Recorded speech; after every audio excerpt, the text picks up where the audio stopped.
Propulsé par mademoiselle.com. Ah ouais?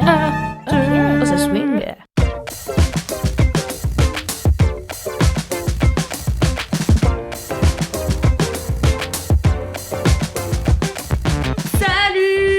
Salut les LM. Je suis seule à dire bonjour. Salut les LM Crado, comment ça va? Je suis trop contente. Ils sont pas là, ils peuvent pas te répondre. Mais ça va, je peux parler aux LM Crado tranquillement. Mais est-ce que nous on est des LM Crado ou c'est juste des gens qui écoutent, tu vois? Non, ou est-ce toi, que c'est les gens qui participent et qui ne sont pas la personne qui présente? Toi, t'es une LM kiffeuse. Et les gens qui écoutent et ils peuvent juste écouter, c'est LM Crados. Waouh, alors c'est une nouvelle typologie que je connaissais pas, mais merci beaucoup Cédric pour cette spécificité, une nomenclature précise, c'est ça qu'on aime dans LMK, voilà, c'est la précision. Quelle est cette douce voix que nous n'avons point entendue depuis de longs mois? Mais c'est pas possible de faire la liaison entre point et entendu avec la mauvaise lettre. Putain, mais vraiment? On peut. Que vous n'avez point entendu, mais on parle à des jeunes personnes, Cédric, qui vont retenir tes mauvaises liaisons, qui vont les refaire. Alors, je ne sais pas si vous avez vu, mais un bingo a récemment été publié sur les Instagram de Laisse-moi kiffer et de Mademoiselle. Vous pouvez donc cocher dès à présent la première case. Kalindi insulte Cédric. J'ai pas insulté, j'essaie de mettre un peu de discipline dans ce podcast. Un peu de discipline grammaticale. Bon, alors laissez-moi mettre de la discipline et finir mon introduction. Merci beaucoup. Bienvenue les LM Crado, bienvenue dans le 96e épisode. Bordel, 96. Ouais, 96e. Voilà. Merci. Et nous sommes en présence de la brigade du kiff, mais vous avez bien reconnu une voix que vous connaissez bien, c'est celle de Louise. Oui. Je suis trop contente. Qu'est-ce que ça vous fait, Louise, de revenir dans Laisse-moi kiffer après tout ce temps? Je suis en joie, mais je dois te dire que c'est très étrange de ne pas avoir de casque. Voilà. C'est très bizarre. Mais oui, mais moi-même j'ai un peu la pression parce que c'est la première fois que j'anime l'émission en présence de Louise. Alors voilà, j'ai une grosse pression, je veux te dire. Oh là là, oula. J'ai la main qui tremble, voilà. Je ne tiens plus bien mon micro. Et il y a aussi, bien sûr, Kalindi. Oui. Elle c'est est ma nulle. Cédric. Tu hurles. T'as pas le droit de me piquer des blagues en plus d'un épisode sur l'autre. C'était ma blague de l'épisode dernier. C'est le dernier, c'est celui qui a parlé qui a raison. C'est le dernier qui a parlé qui a raison. Eh bien, grâce à cet argumentaire construit, vous saurez noter la présence de Cédric. Enculé. Ouais, bravo. Et bien sûr, il y a moi, Alix Martino. Voilà. Alix Martino. Ah, bandolé au lac. Bandolé au lac. Alors, est-ce que vous avez des commentaires d'abord pour commencer? Puisqu'on en est aux révélations par rapport à l'épisode dernier, je voudrais juste dire que j'ai dit de la merde. Puisque, vous savez, je vous ai dit que la traduction du labrador en anglais, c'était labradoodle. Ah bah oui, justement. En fait, labradoodle, c'est un autre chien. Tout à fait. C'est un chien bouclé. C'est un chien caniche. D'influenceuse, exactement. C'est un labrador doublé d'un caniche. Et ben voilà, c'est ça.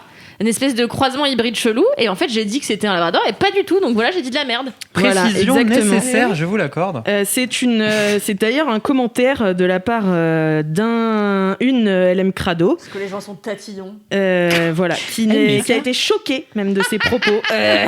Le saviez-vous? C'est donc Louise qui dit un labradoodle. Ouais, c'est ça, ouais. Et le nom du croisement entre un labrador et un caniche. Et un labrador en anglais, c'est Labrador. Ah, merci Kalindi pour votre traduction. On dirait une Donc blague. voilà, je pense que Kalindi, la prochaine fois, c'est toi qui vas faire tes propres tests de chien parce que finalement, c'est vrai. Traduit en anglais. Cependant, j'ai fait un test de chien, mais j'ai pas fait un test de chien en anglais. Donc ceci s'explique par cela. Oui, si tu le dis. Précision nécessaire. C'est un argumentaire encore une fois très construit. Tout appris de Cédric. Voilà. Est-ce que vous autres, Cédric, en votre personne, avez des commentaires? Tabouret. Tabouret, yeah, of course. Alors, non, parce que les gens, ils m'ont pas écrit cette semaine. Maintenant qu'il a... Alors, excusez-moi, moi je suis encore sur les épisodes d'il y a 20 ans. Donc maintenant qu'il a découvert ses DM, des gens lui écrivent. Non, régulièrement. Ils ont rien écrit cette semaine. Pas un message. Mais comme les semaines d'avant. Ils s'en foutent, ils sont blasés. 7 jours, avec plaisir. Non, il n'y a rien. Merci. Eh bien, moi, j'en ai quand même des commentaires. Heureusement que t'es là, Alix. Voilà, heureusement que je prépare cette émission. Juste pour vous dire que moi aussi, quand j'étais petite, je devais réfléchir entre le printemps et l'automne. Aujourd'hui, ça va mieux.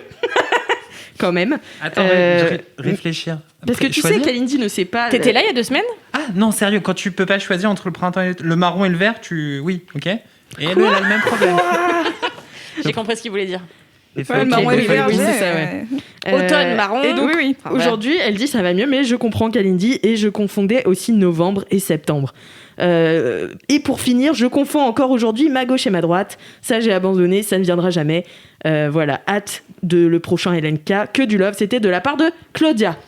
Trop cool, Salut, Claudia. Ah bah c'est trop Merci, drôle parce que quand Claudia. j'étais au lycée, je me faisais tellement chier, je passais mon temps à fabriquer des hippopotames en gomme et à leur coller des morceaux de mes cheveux sur la tête. C'est quoi le rapport? Et en fait, j'appelais toujours systématiquement mes poupées gomme Claudia et c'était Claudia, la gomme hippopotame. C'était étonnant. C'est fou. T'as toujours des anecdotes sur les prénoms des gens.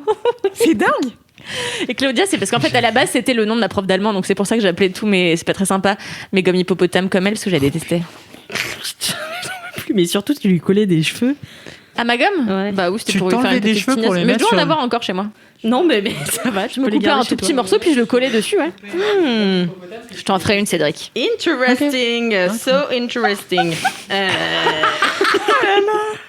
J'ai aussi des commentaires Apple Podcast. Ah, c'est les préférés, ça. C'est ceux qu'on préfère puisqu'ils ont mis 5 étoiles ainsi qu'un commentaire. Le premier est de I am Léo. Salut la team, je tenais à apporter mon soutien à Kalindi pour les saisons car je n'arrive pas à apprendre l'ordre des saisons depuis toujours. ouais, non, mais bah, en c'est fait, on a vraiment une communauté chelou, genre vraiment. Mais non, mais je pense que, tu vois, Kalindi, avec ses petits trucs comme ça, elle met le doigt sur des trucs qui arrivent à plein de Ouais, gens. Mais peut-être. que personne n'ose vraiment le dire, parce qu'en vérité, c'est pas savoir les saisons, t'es là, bon, bah, une fois que j'ai passé 5 ans, je peux pas vraiment dire ça aux gens. Ouais, c'est ça. Mais en fait, c'est peut-être des gens. Et Kalindi, elle ose. Non, mais c'est peut-être tout Alors- simplement des gens brillants qui ont sauté une classe de maternelle. Exactement. Mais je voudrais préciser que je connais l'ordre des saisons. Hein.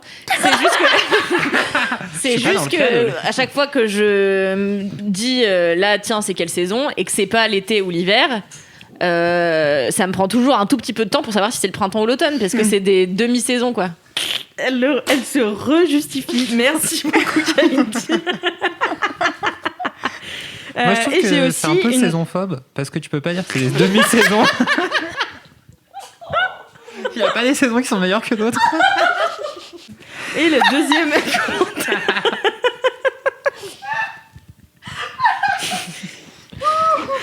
Ouh, et le deuxième commentaire, c'est un commentaire de Tiboudou94.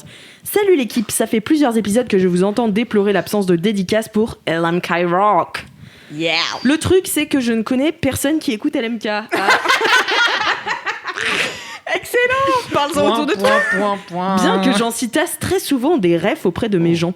Or donc, ma dédicace est pour moi-même. Quoi de plus jubilatoire que d'entendre lors d'un prochain épisode la Justine du 9 juin 2020 faire une dédicace à celle du futur. T'as raison. J'ai pensé un instant à faire un message vocal, mais il est 23h45 et je ne voudrais pas que l'on m'entende m'auto-dédicacer un truc. Merci d'exister, love. Bah, merci. Meilleure dédicace. Merci Ouais, c'est la meilleure d'exister, dédicace. Justine, c'est clair. C'était Excellent. très drôle. Bravo. du bon Et surtout, self-love. excellent pseudo. On dirait un pseudo de Skyblog un peu. C'est ça, Tiboudou94. Et après, C'est vrai. elle dit quand même qu'elle s'appelle Justine. Donc, bon, bah, ASV. Pas une info importante finalement. c'est ça. Elle aurait pu signer Justine et non, elle s'est creusé la tête et voilà, elle a trouvé un surnom. Mais du coup, comme elle parle de LMK Rock, est-ce que ce serait pas l'heure de dédicace? Merci de votre Mais, réactivité. parce qu'on devait encore en chercher là. Mais non, il y a Ah. quelqu'un qui a une dédicace, on l'écoute. Ah d'accord. Alors une toute petite dédicace pour toi, mon micmouk d'amour. Je sais pas quand est-ce que t'entendras ce message parce que t'as beaucoup de retard avec les LMK, mais ce sera une bonne surprise alors. Et je t'aime fort et tu es le meilleur compagnon du monde et tu es mon amour. Gros bisous. Waouh, trop Trop bien. Trop mignon, génial. Big up à la 4ème C. Mais il me semble aujourd'hui qu'on a aussi... Kalindi a mis son masque sur ses yeux pour boire une gorgée de thé. Personne ne sait se servir de ses masques. C'est pas du tout geste barrière, ce truc-là. Oh là là. Bon, 13 minutes. Il me semble aussi qu'on avait une vide bolos aujourd'hui. Oui. Moi, je reviens en force avec une vie de bolos de qualité. Donc pendant 2 mois, on n'a pas pu sortir de chez nous, voilà. Et à un moment donné, quand même, j'étais chez mon daron. Je me dis, je vais faire un geste pour la communauté. Je vais aller faire les courses. Ça c'est sympa. Franchement, je me fais plaisir. J'achète des Ben & Jerry's, des trucs pour ma petite sœur et tout. Je suis là, yes. J'arrive à la caisse, je sors ma carte bleue. 90 balles de courses à payer. Waouh. Plus de code dans la tête. Jean, t'as été troublé. Impossible. Trop argent, pas code. Non, surtout 2 mois sans utiliser ma carte bleue. Ah oui. Et j'étais là, et je peux pas payer sans contact en fait. Donc, alors écoutez, est-ce qu'on peut faire une pause 2 minutes comme ça, je me mets sur le côté, faites passer d'autres gens en attendant, et je vais trouver mon code. Alors je me mets devant une autre caisse, je suis là devant le truc à code et je suis là, attends, c'est quoi déjà mon code, c'est ça? Non, c'est pas ça. Avec Mais la parce que mémoire des doigts. ma mémoire, tu sais, genre normalement je réfléchis pas à c'est quoi les chiffres de mon code, c'est mes doigts qui font le truc automatiquement. Et du coup, je suis là, au bout de 5 minutes, le gars me dit c'est bon, vous avez trouvé? Je suis là, non mais attendez, j'essaye de mettre ma carte sur mon téléphone pour payer sans contact via mon téléphone. Et là, il me dit non mais attendez, on va faire plusieurs sans contact. Eh oui. Et pas bête. Du coup, j'en fais un, puis un deuxième, et au 3e, il me demande mon code. Ah merde. Il demande du code, 3e sans contact. Bah ouais, je sais pas pourquoi, au bout de 60 balles, il dit genre ah non, c'est bon, stop. Bah ouais, faut qu'il y ait quand même un peu de sécurité. Ouais. Et du coup, une fois que t'as commencé à payer à la caisse, le saviez-tu, tu ne peux plus redonner des trucs en disant genre non, en fait, je prends pas ça. Il faut que tu trouves un moyen de payer. Parce que et là, t'as commencé à payer. Pas enlever le Non, une fois que t'as commencé à payer, ils peuvent pas, la caisse elle est bloquée, faut que tu finisses de payer quoi. Et du coup, il me dit bon bah vous avez, enfin bien sûr j'ai pas de cash sur moi, j'avais 10 balles, du coup je suis là, bah ça va, il reste 30 € à payer donc c'est compliqué. Du coup je suis là, ok, qu'est-ce que je peux faire? Et le mec à la caisse il était là, et vous avez pas genre un chéquier? Et vous avez pas quelqu'un à appeler? Et vous avez pas machin? J'étais là, en fait vraiment laisse-moi réfléchir parce que non, j'ai pas de chéquier. En fait, en plus j'étais partie de chez mon père avec la voiture de mon père, je suis là vraiment, si j'appelle mon père il va me dire bah cool, super, bah démerde-toi. Du coup je suis en panique et je pense à une seule chose. Il fait chaud et j'ai des Ben & Jerry's qui vont fondre et je vais briser la chaîne du froid et je suis là genre non, briser la glace. Je ne veux pas briser la chaîne du froid, c'est important pour moi les Ben & Jerry's. Et du coup je réfléchis et heureusement la technologie, je mets des sous parce que je ne peux pas, j'essaye de mettre ma carte sur Google Pay. Ça ne marche pas. Je sais pas pourquoi il veut pas mettre ma carte en son contact. Mais attends, ça dure combien de temps cet épisode? Genre vraiment ça dure un petit moment. Non mais c'est genre c'est quoi l'espace-temps? Genre t'es passé un quart d'heure à la caisse ou 3h30? Une demi-heure. Une demi-heure ouais, quand même. Une demi-heure entre le moment où j'ai pas mon code. Non, entre le premier paiement sans contact et le moment où je finis par payer. Ok. Parce qu'en fait, du coup, je finis par capter que sur Lydia, tu peux faire une fausse carte. Enfin, tu sais, genre une espèce de carte sans contact où tu payes que avec ton solde Lydia. Donc, je mets des sous de ma carte, de mon compte, sur Lydia pour ensuite faire une carte en sans contact avec Lydia. Et j'étais là, ouais, la technologie, putain, mais je sais pas comment j'aurais fait dans un autre monde. Mais si tu t'en vas, qu'est-ce qui se passe? Bah en fait, t'aurais pu laisser ta carte d'identité, te casser, aller chercher un truc chez ton daron et revenir et payer avec ça. C'est chiant. Ça aurait été Ils auraient gardé les Ben & Jerry's et du coup et la chaîne du froid en otage quoi. Mais d'ailleurs au bout d'une demi-heure la chaîne du froid elle est pas rompue, je sais pas combien de temps ça va prend parce qu'elle est dans un truc un petit sachet surgelé TMTC. Putain l'enfer. Mon père il est au carré sur les sacs de courses. À chaque fois c'est genre attends, il y a 2 sacs là, il y a ça machin, je suis là OK d'accord, je vais juste faire des courses mec. Mais en plus ça te stresse comment trop. sa prévenance ça t'a aidé? Mais oui. Mais t'as vu, ça stresse trop. Déjà, moi, ça me stresse. Tu sais, quand les gens, ils sont derrière moi et que j'arrive pas à mettre assez... T'arrives pas à aller assez vite, ça te stresse? J'arrive pas à mettre les courses dans mon sac assez vite. Et genre, je vois les gens qui soupirent derrière et tout. Alors, je me dis, si j'avais oublié mon code... Non, mais l'enfer. Je te jure, tellement stressée. Alors, on a beau être en plein confinement, c'est un samedi après-midi... un Intermarché où vraiment, en vérité, il y a un seul Intermarché pour les 3 villages autour, tu vois. Donc, en fait, les gens, ils viennent faire leurs courses normales. Et donc, ça a beau pas être blindé, il y a quand même des gens qui attendent et il y a 2 caisses ouvertes parce que c'est le confinement. Et moi, j'étais là, putain. Et donc, vraiment, en plus, je bloque la caisse Ah, t'as bloqué la caisse? Ben oui, parce pendant que j'ai une commencé à demi-heure. payer. Ben oui. Wow. Et le mec, il était là. Bon, alors attendez, on va trouver une solution. Et donc il a ouvert une autre caisse. Il a fait passer. Il avait mis une meuf. Elle avait mis tous ses articles sur le tapis. Et ils ont fait passer de l'autre côté. J'étais là, putain là. Tellement chiant. L'enfer. Et Mais moi, t'as j'étais retrouvé là. ton code? En rentrant chez mon père, j'étais là. Putain, je suis sûre que c'est ça du coup, mais j'ai un doute. Et parce que j'en ai fait 2 quand même. J'ai testé 2 fois et c'était pas ça. Et en fait, je suis rentrée à Paris. Et j'étais dans mes papiers, et j'ai regardé mon code et j'ai fait putain, heureusement que je l'ai pas refait parce que c'était pas du tout celui auquel je pensais. J'étais là, ah ouais, d'accord. Et d'ailleurs, quel est-il en réalité? Non, je rigole. Mais je me souviens besoin du numéro de ta carte. Bien tenté.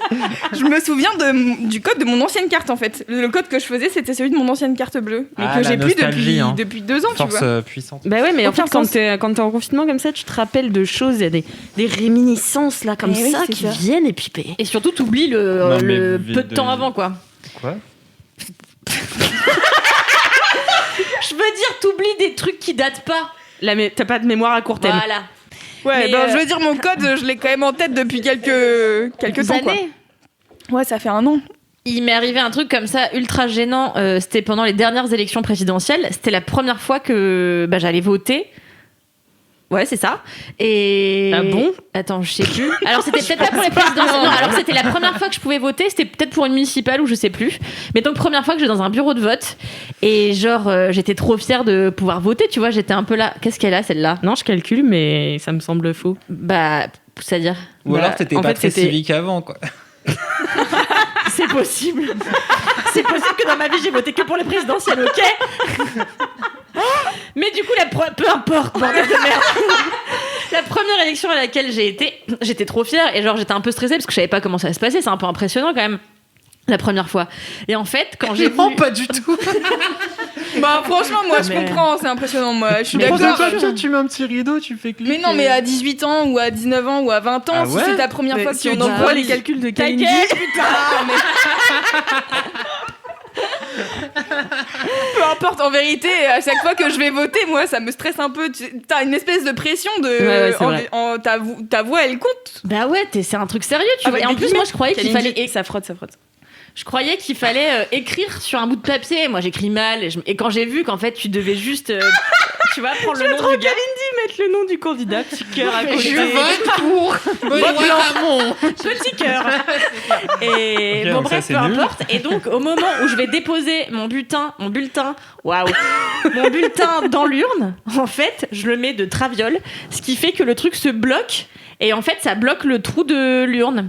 Et en fait, sauf que personne n'a le droit de toucher l'urne. Voilà. Donc il a fallu qu'on me donne une règle et seul moi avait le droit de tapoter sur mon bulletin.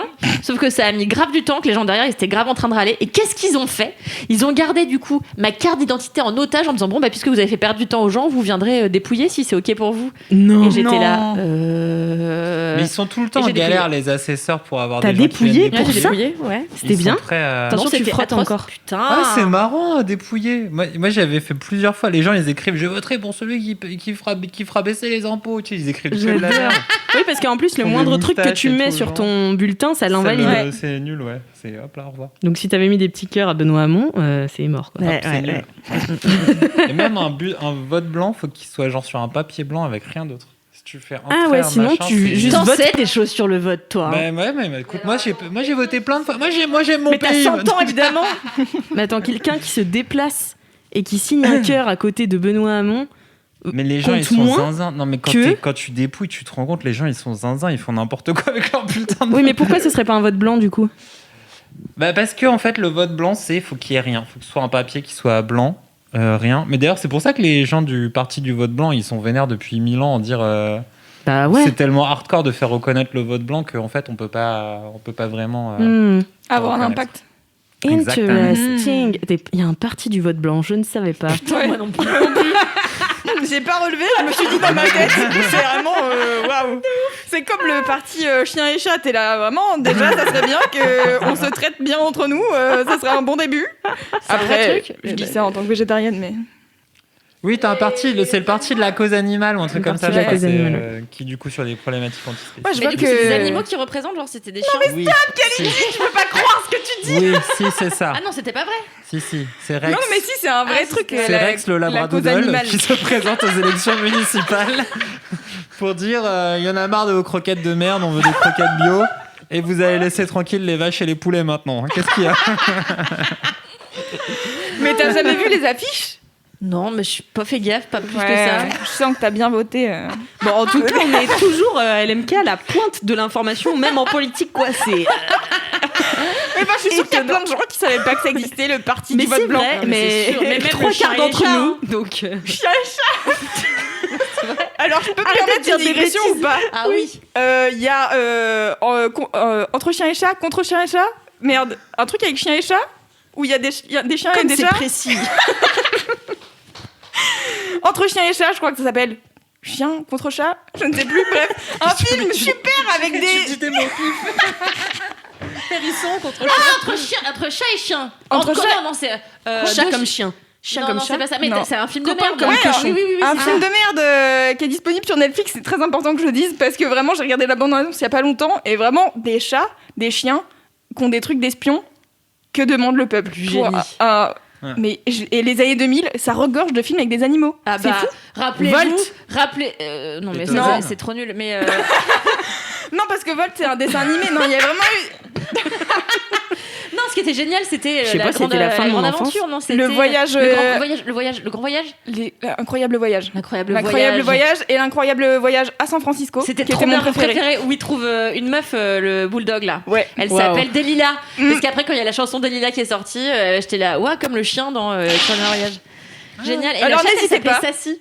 Il y a vraiment plein de trucs chiens et chats et autres animaux sur Netflix. J'ai découvert ça m'a rendu ouf. Ah, c'est une c'est section trop de bien. Netflix? Ouais, bah je sais pas, j'ai tapé entre chien et chat et après je suis tombée sur plein d'autres films. Oui, je l'ai cherché, mais je cherchais des vieux films. Est-ce que quelqu'un se souvient de André mon meilleur copain ou pas? Non. Putain, c'est une otarie qui s'appelle André. Ça y est, tu m'as vendu le pitch. Qui s'appelle André et qui a vraiment existé dans une petite ville aux États-Unis et c'est une otarie qui devient copine avec une petite fille et voilà, c'était un film que j'adorais quand j'étais petite. Bah, tu m'étonnes. L'Otari qui est trop stylé, c'est l'Otari dans le voyage de Dory là. Ah oui, effectivement. Dory. Merci. Mais Dory, putain, la copine de Nemo là. Oui, bah, il y a eu un film. Il y a un film qui Nemo, s'appelle Le Monde de Le Monde Dory. extraordinaire de Le Monde de Dory, Dory. voilà. C'est hilarant, mais c'est hilarant. Putain, je l'ai pas vu, je suis C'est deg. hilarant. Et dedans, t'as C'est une... quoi? Attendez, c'est quoi? C'est hilarant, n'est-ce pas? dedans, il y a une otarie. Rien que d'y penser là, c'est fou. Je sais plus pourquoi elle est drôle, mais. En fait, si elle a un baquet à poisson, genre elle est comme ça, et toujours une langue sur le côté, elle a l'air complètement con, et c'est drôle que ça en peut plus. De toute façon, tu prends des animaux, tu leur fais faire des trucs, c'est hilarant. Mais oui, non mais le voyage, l'incroyable voyage, le fait que c'est des animaux qui parlent déjà, c'est du génie quoi. Mais c'était un peu triste parce que quand même ils étaient pas contents parce que leur propriétaire part en vacances, ils pensaient qu'ils les abandonnaient, enfin c'est toujours un peu triste. Oui, quand même. bien sûr. Moi, j'ai une question vrai. un peu philosophique sur les Ouais, ouais. otaries. Après-demain, les C'est chiens, quoi la Cédric. différence avec les phoques? Comment ça se fait que les otaries, elles savent faire du ballon avec leur nez? Parce qu'elles sont dressées. Mais non, mais pourquoi si tu dresses un tigre, il va pas faire du ballon avec son nez. Mais qu'est-ce genre qu'on sait les otaries, Ouais, il c'est- apparaît quand même qu'elles ont un talent naturel Mais c'est qu'en fait, elles ont pas de main. pour faire du donc, ballon avec leur nez. Et il y a elle plein dit un truc d'animaux, intéressant. elles ont C'est pas vrai. de main. Bah ouais. Ouais. Mais les escargots, ils font pas du ballon avec leur nez. Mais les Non, mais royaux. non, mais du coup, pourquoi il y a des animaux, genre les animaux du cirque, pourquoi il y en a, ils savent faire des trucs spécifiques, très spécifiques, qu'il n'y a pas dans la nature, Bah, il n'y a pas c'est des une vraie ballons. question, donc voilà, si vous Oh avez non. la Cher réponse, Crado. mettez la réponse Cette dans émission a Apple toujours pas Podcast. C'est clair. Avec 5 étoiles, donnez des réponses à Cédric, il n'en peut plus. Bah ouais. Il sait plus, il sait Ouais. plus comment vivre. Ça m'étonne que Cédric ait pas eu un avis sur l'histoire des chiens là, tu vois. Mm. Parce que c'est bien ton domaine, ça normalement. Bah Les- regarde, rien que son t-shirt, c'est la cause animale. hein. Alors, je voudrais juste prendre une seconde pour décrire le look de Cédric, qui porte un t-shirt qu'on peut qualifier de dégueulasse. Et voilà, une deuxième fois, vous pouvez cocher la case, bingo. Juger. Il est une espèce de couleur corail saumon, avec dessus une bouée en forme de flamant rose, possédée par un tigre avec une paire de pilotes turquoise sur le museau, devant un soleil qu'on imagine couchant. Moi, je trouve ça super. Le tout accordé d'une casquette à l'effigie du drapeau américain. Mais non, c'est le B des Boston, c'est l'équipe de baseball de Boston. Et c'est mon nom de famille, Bégoc. Donc, Bégoc quoi ? Avec des rapport avec Boston. Boston, c'est juste un B. Boston. Ah, et ok. c'est le logo de leur Bégoc équipe from de Boston, baseball. ok. C'est clair, quoi. Boston Montreuil, même destin, quoi. Yes. Merci beaucoup, Cédric. Eh bien, je vous propose, sur cette belle déclaration, qu'on passe au mini-kiff. Ah oui, c'est pour ça qu'on est là. On va commencer cette émission, c'est bien. Est-ce qu'on a, Ce qui me rassure, c'est que ça ne change pas. Est-ce qu'on a un générique ? Dis-moi oui. Non, putain, encore ? On n'a pas de jingle. La dernière fois, c'était le drame absolu. Tu le fais ? Oui, bien sûr. On le fait pas en chœur ? C'est toi toute seule ? Non, Toi, mais... la vedette. Ah, mais vas-y.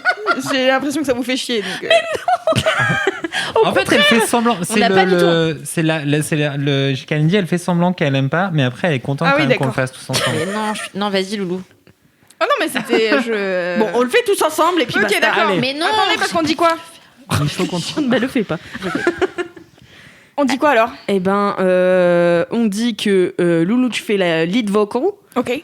Cédric, tu fais les harmonies et moi, je ferai le beat. Ok. T'as pas le droit de parler, Kenny. And now, ladies and gentlemen, it's time for les mini kiff de laisse-moi kiffer et de la brigade du kiff.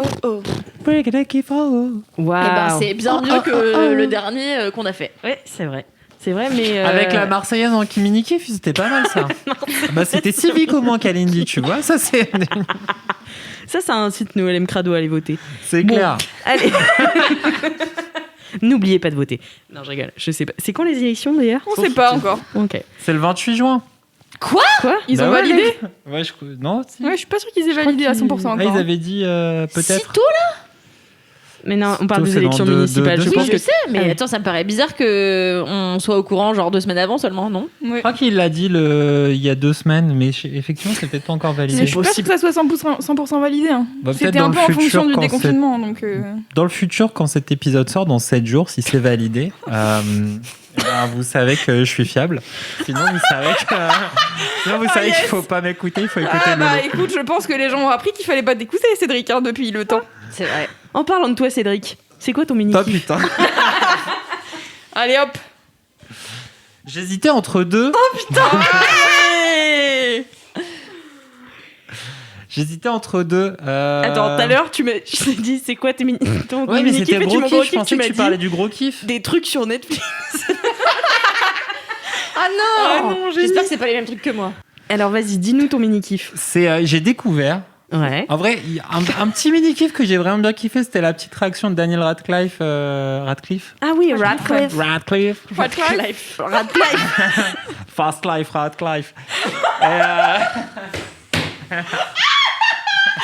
quel génie. Putain, ça m'avait manqué. Aïe, aïe, aïe, aïe. Mais en vrai, sa petite réaction, je la trouvais belle. En fait, je trouve que c'est pas mal déjà qu'ils viennent un peu Mais recadrer. contexte. Oui, Ouais. pardon, contexte. Mais il n'y a pas Mimi, moi je sais pas faire du contexte. Alors, Donc, il y a Gilo Rowling. Oh là là. Bon, ok, contexte. Il y a J.K. Rowling qui a fait un tweet récemment en disant, en gros, en réagissant à un article qui était publié en disant les femmes qui ont leurs règles, enfin, c'était un truc caritatif avec écrit les femmes qui ont, les personnes qui ont leurs règles. Ouais. Et du coup, J.K. Rowling a réagi en retweetant gratuitement et en disant les personnes qui ont leurs règles, je pensais qu'on avait un mot pour dire ça, femme.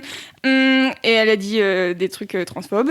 Et donc, du coup, On a tout Daniel un article dédié à ça sur mademoiselle.com que je vous mettrai bien sûr dans les notes de ce podcast. Qui est un excellent article qui résume. En plus, t'as un car article Mimi, qui elle le fait beaucoup mieux, quoi. Ouais. Un article qui brillant. résume. Non, mais c'était Moi, j'ai dit les femmes qui ont leurs très règles. Du coup, c'était tout de suite, ça ne marchait plus. Et en fait, du coup, ça va être ça mon mini-kiff. Allez hop. Donc du coup, ça va être Mimi qui résume des polémiques. C'est ça mon mini-kiff, tu vois. Ça permet de bien voir. Non, et en gros, du coup, Mimi, elle a non seulement un article sur J.K. Rowling, c'est pas la première fois qu'elle sort des propos un peu transphobes. Et parce que, en fait, foncièrement, parce que je pense que c'est aussi une personne vieille et féministe, vieille, un peu mal éduquée, qui n'a pas forcément, voilà.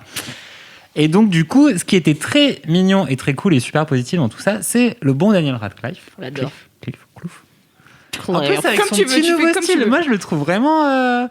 Avant, je le trouvais pas sexy, mais parce qu'il était petit et moi aussi. Maintenant, je le trouve assez sexy en plus. Je trouve qu'il est assez beau gosse, il paye bien. Bref. Il a une petite barbichette, là, trop mignonne, un petit bout trop mignon. Je le trouve vraiment chouchou, quoi. Et donc, voilà, sa réaction, elle est assez cool. Déjà, il revient, parce qu'il a évidemment une grande place dans la saga Harry Potter dans le monde. Ouais, étant Harry Potter, clairement. Petit rapport. Et donc, du coup, je trouve que son message, il est super bien. Il revient en disant, tu vois, il appelle J.K. Rowling Joe, donc il revient aussi sur le fait que, bon, même s'il la connaît bien et qu'il a pas mal pratiqué la personne, il n'est pas d'accord avec elle, sans titre. Enfin, pratiquer sans titre. Il n'est pas d'accord avec elle, tout ça. Et donc, du coup, c'est cool parce qu'il réaffirme, en tant que Harry Potter, en tant que lui-même, il réaffirme pas en tant qu'Harry Potter. lui-même étant Harry Potter, tu vois, genre, est-ce qu'il s'est jamais vraiment détaché du personnage un jour? Oui, pas mal. Quand même. Et après, il a fait des films où il joue un mec mort pendant 2 ans. Voilà. Tu cries, tu me places Louis Arminan, ok, c'est mon film préféré sur Netflix. Il a fait des choix quand même contestables, quoi. Ah non, c'est pas contestable, Louis Louis Arminan, de quoi tu parles? N'hésitez pas à écouter le kiff de Kalindi dans Laisse-moi kiffer. C'était il y a 1000 ans, mais elle en a très bien parlé. C'est vrai que t'en avais pas vu. Bref, et du coup, je trouvais que c'était beau. Et en plus, je trouve que son approche, et c'est ça vraiment qui m'a fait kiffer dans son message, outre qu'il soit très bien écrit et très plein d'émotions, et que je trouvais que ils étaient vraiment les Anglais à leur meilleur.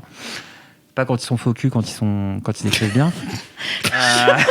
What? Les Anglais sont des faux culs. Voilà. Non, je trouvais qu'à la fin, en fait, il a toute une partie de son message qui est... Ouais, non, bien sûr, évidemment. Est-ce qu'elle s'en doute? Ils sont pires que les Niçois. Ok, alors vraiment, les propos de Cédric n'impliquent que Cédric. Je ne rentrerai pas dans cette guerre. LMK devient problématique. De ouf. Devient. C'est clair. Non, et du coup, à la fin, il a toute une partie sur un peu le rapport des gens au livre. Et il dit, grosso modo, si les propos de J.K. Rowling vous ont blessé, je comprends, effectivement, ils n'avaient pas lieu d'exister. Mais j'espère aussi que votre rapport au livre ne sera pas diminué, altéré. Parce que derrière le fait qu'elle ce soit l'autrice, en fait, la façon dont ces histoires résonnent avec vous et dont elles vous ont porté à travers votre jeunesse, votre adolescence, potentiellement même vos problèmes sociétaux, tu vois, et vraiment tout, la construction de vous-même, gardez ça parce qu'en fait, c'est ça le plus important dans votre relation à l'œuvre. Et même si c'est Jo qui les a écrits, on a été plein derrière à participer, à essayer de les mettre en vie et tout ça.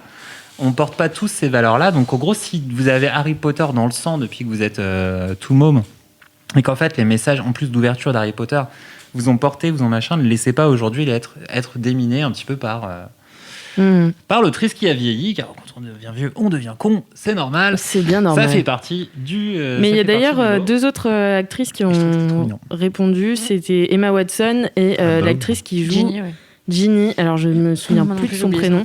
Mais elles ont toutes les deux réagi. Et pareil, avec du respect pour J.K. Rowling, parce qu'elles leur doivent leur carrière beaucoup. Ouais. Mais en même temps, c'est important de dire, on n'est pas d'accord. Et, ouais, grave.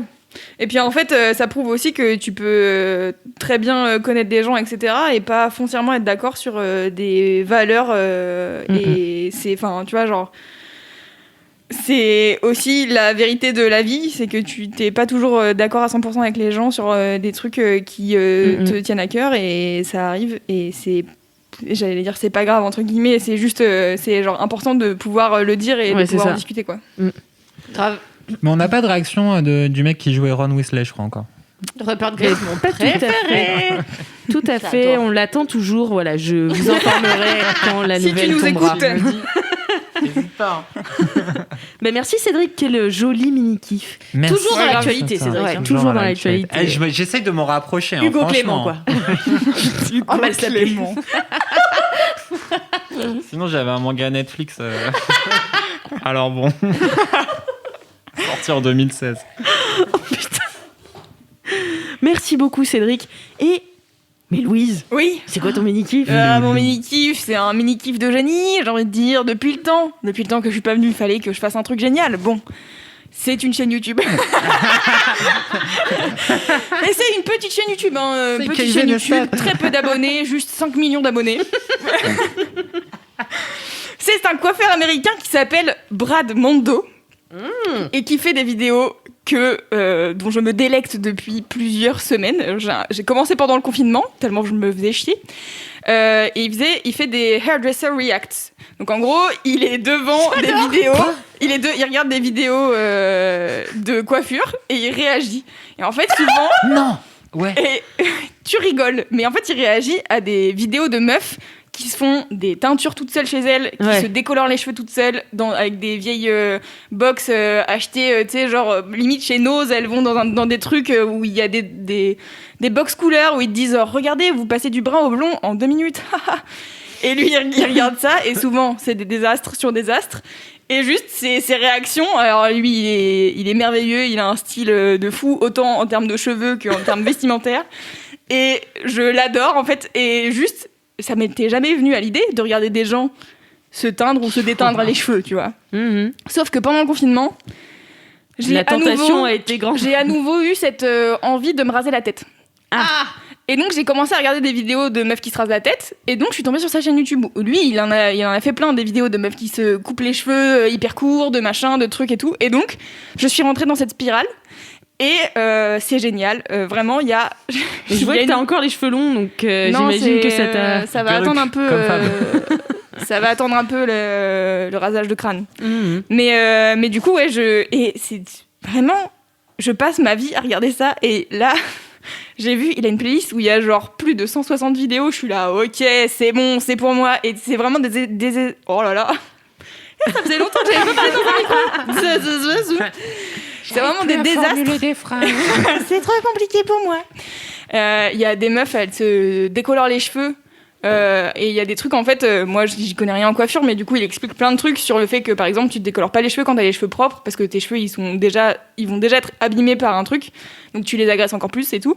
Et il y a des meufs, elles se décolorent les veuches et elles perdent la moitié de leurs cheveux, genre ça me fait flipper. Et il y a vraiment des fois où je suis en train de cringer, je suis au fond de mon siège et je suis là, putain quel enfer, c'est horrible. Et après elles le postent sur internet. Et elles le mettent sur internet, et en fait c'est assez ouf parce que souvent elles font des réactions, parce que c'est des américaines ou des anglaises souvent, et du coup elles connaissent Brad Mondo, et des fois elles font j'espère que cette vidéo elle sera pas dans les réactions de Brad Mondo, et lui il est là si désolé. Et du coup j'ai découvert plein de choses sur la coiffure, du coup n'hésitez pas, non pas du tout, mais n'hésitez pas, j'ai ouvert un salon du coup.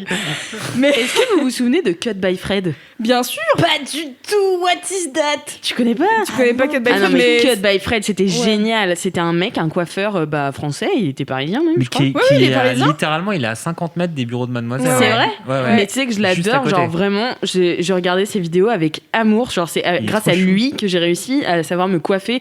En fait, il fait des tutos coiffure, mais pour tous les types de cheveux. Il fait des coiffures ultra originales, mais qui restent facilement reproductibles chez toi. Reproductible chez toi. Mais voilà, et moi, mon rêve, ça aurait été que... parce qu'à chaque fois, il relookait des meufs et tout. Genre, il disait, bah ça va aller avec ton visage et tout. Moi, j'étais là. Mais mon rêve, ce serait qu'ils me rencontrent et qu'ils me disent, voilà ce qui t'ira. Et qu'ils me disent la recette à vie de ma coupe de cheveux, tu vois. Et vraiment, il est trop fort. Mais il a arrêté les vidéos. C'est le taf des visagistes. Hein. Tu peux aller en voir des, à mon avis, moins chers qui n'ont pas bossé pour la télé ou whatever. Est-ce que c'est un mec de la télé ou... Non, YouTube, mais il est assez connu dans le milieu. Je pense qu'il a... Il a un Insta, il fait plein de trucs. Et je l'ai rencontré pour discuter d'un podcast. C'est vrai? Pas du tout. Et il est vraiment il est à 50 mètres. Tu sais que Élise Francis, elle s'est fait couper les cheveux par Cut by Fred. Arrête. Elle a fait une vidéo sur Mademoiselle. Tu pourras la mettre en lien si tu veux. Bien sûr, je la mettrai en lien, mais j'irai la regarder même. Parce qu'en fait, justement, Cut by Fred, il avait fait une super vidéo sur comment bien se laver les cheveux, qui avait ton quart sur Mademoiselle que j'avais traité en mode vite fait et qui avait grave marché. Et en fait, du coup, après, Élise, elle disait qu'elle l'adorait justement parce qu'il a bossé avec plein de gens qu'elle kiffe, etc. Et du coup, je lui ai dit, fais une interview avec lui. Elle osait pas. Et finalement, elle a été faire une interview où il lui coupe les cheveux et il discute de son parcours, etc. Et c'était vraiment trop cool.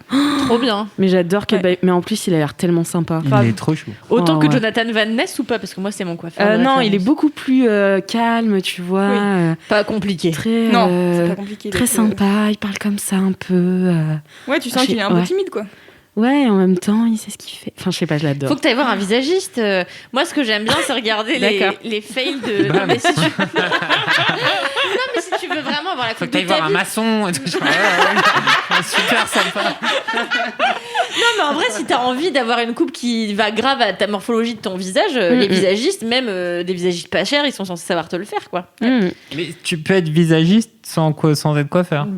Peut-être, mais souvent ils sont aussi coiffeurs. Oui, a priori, ça va. Coiffeur visagiste, alors. Ouais. Donnez-moi vos meilleures adresses de coiffeurs visagistes. Et pendant que vous y êtes, si vous êtes coiffeuse. Non, stop, Kalindi, stop. Spécialiste dans les extensions. J'en peux plus. Vous vous souvenez de cette histoire où elle a économisé puis tout dépensé son argent? C'est clair, sur la bande Palpatine, quoi.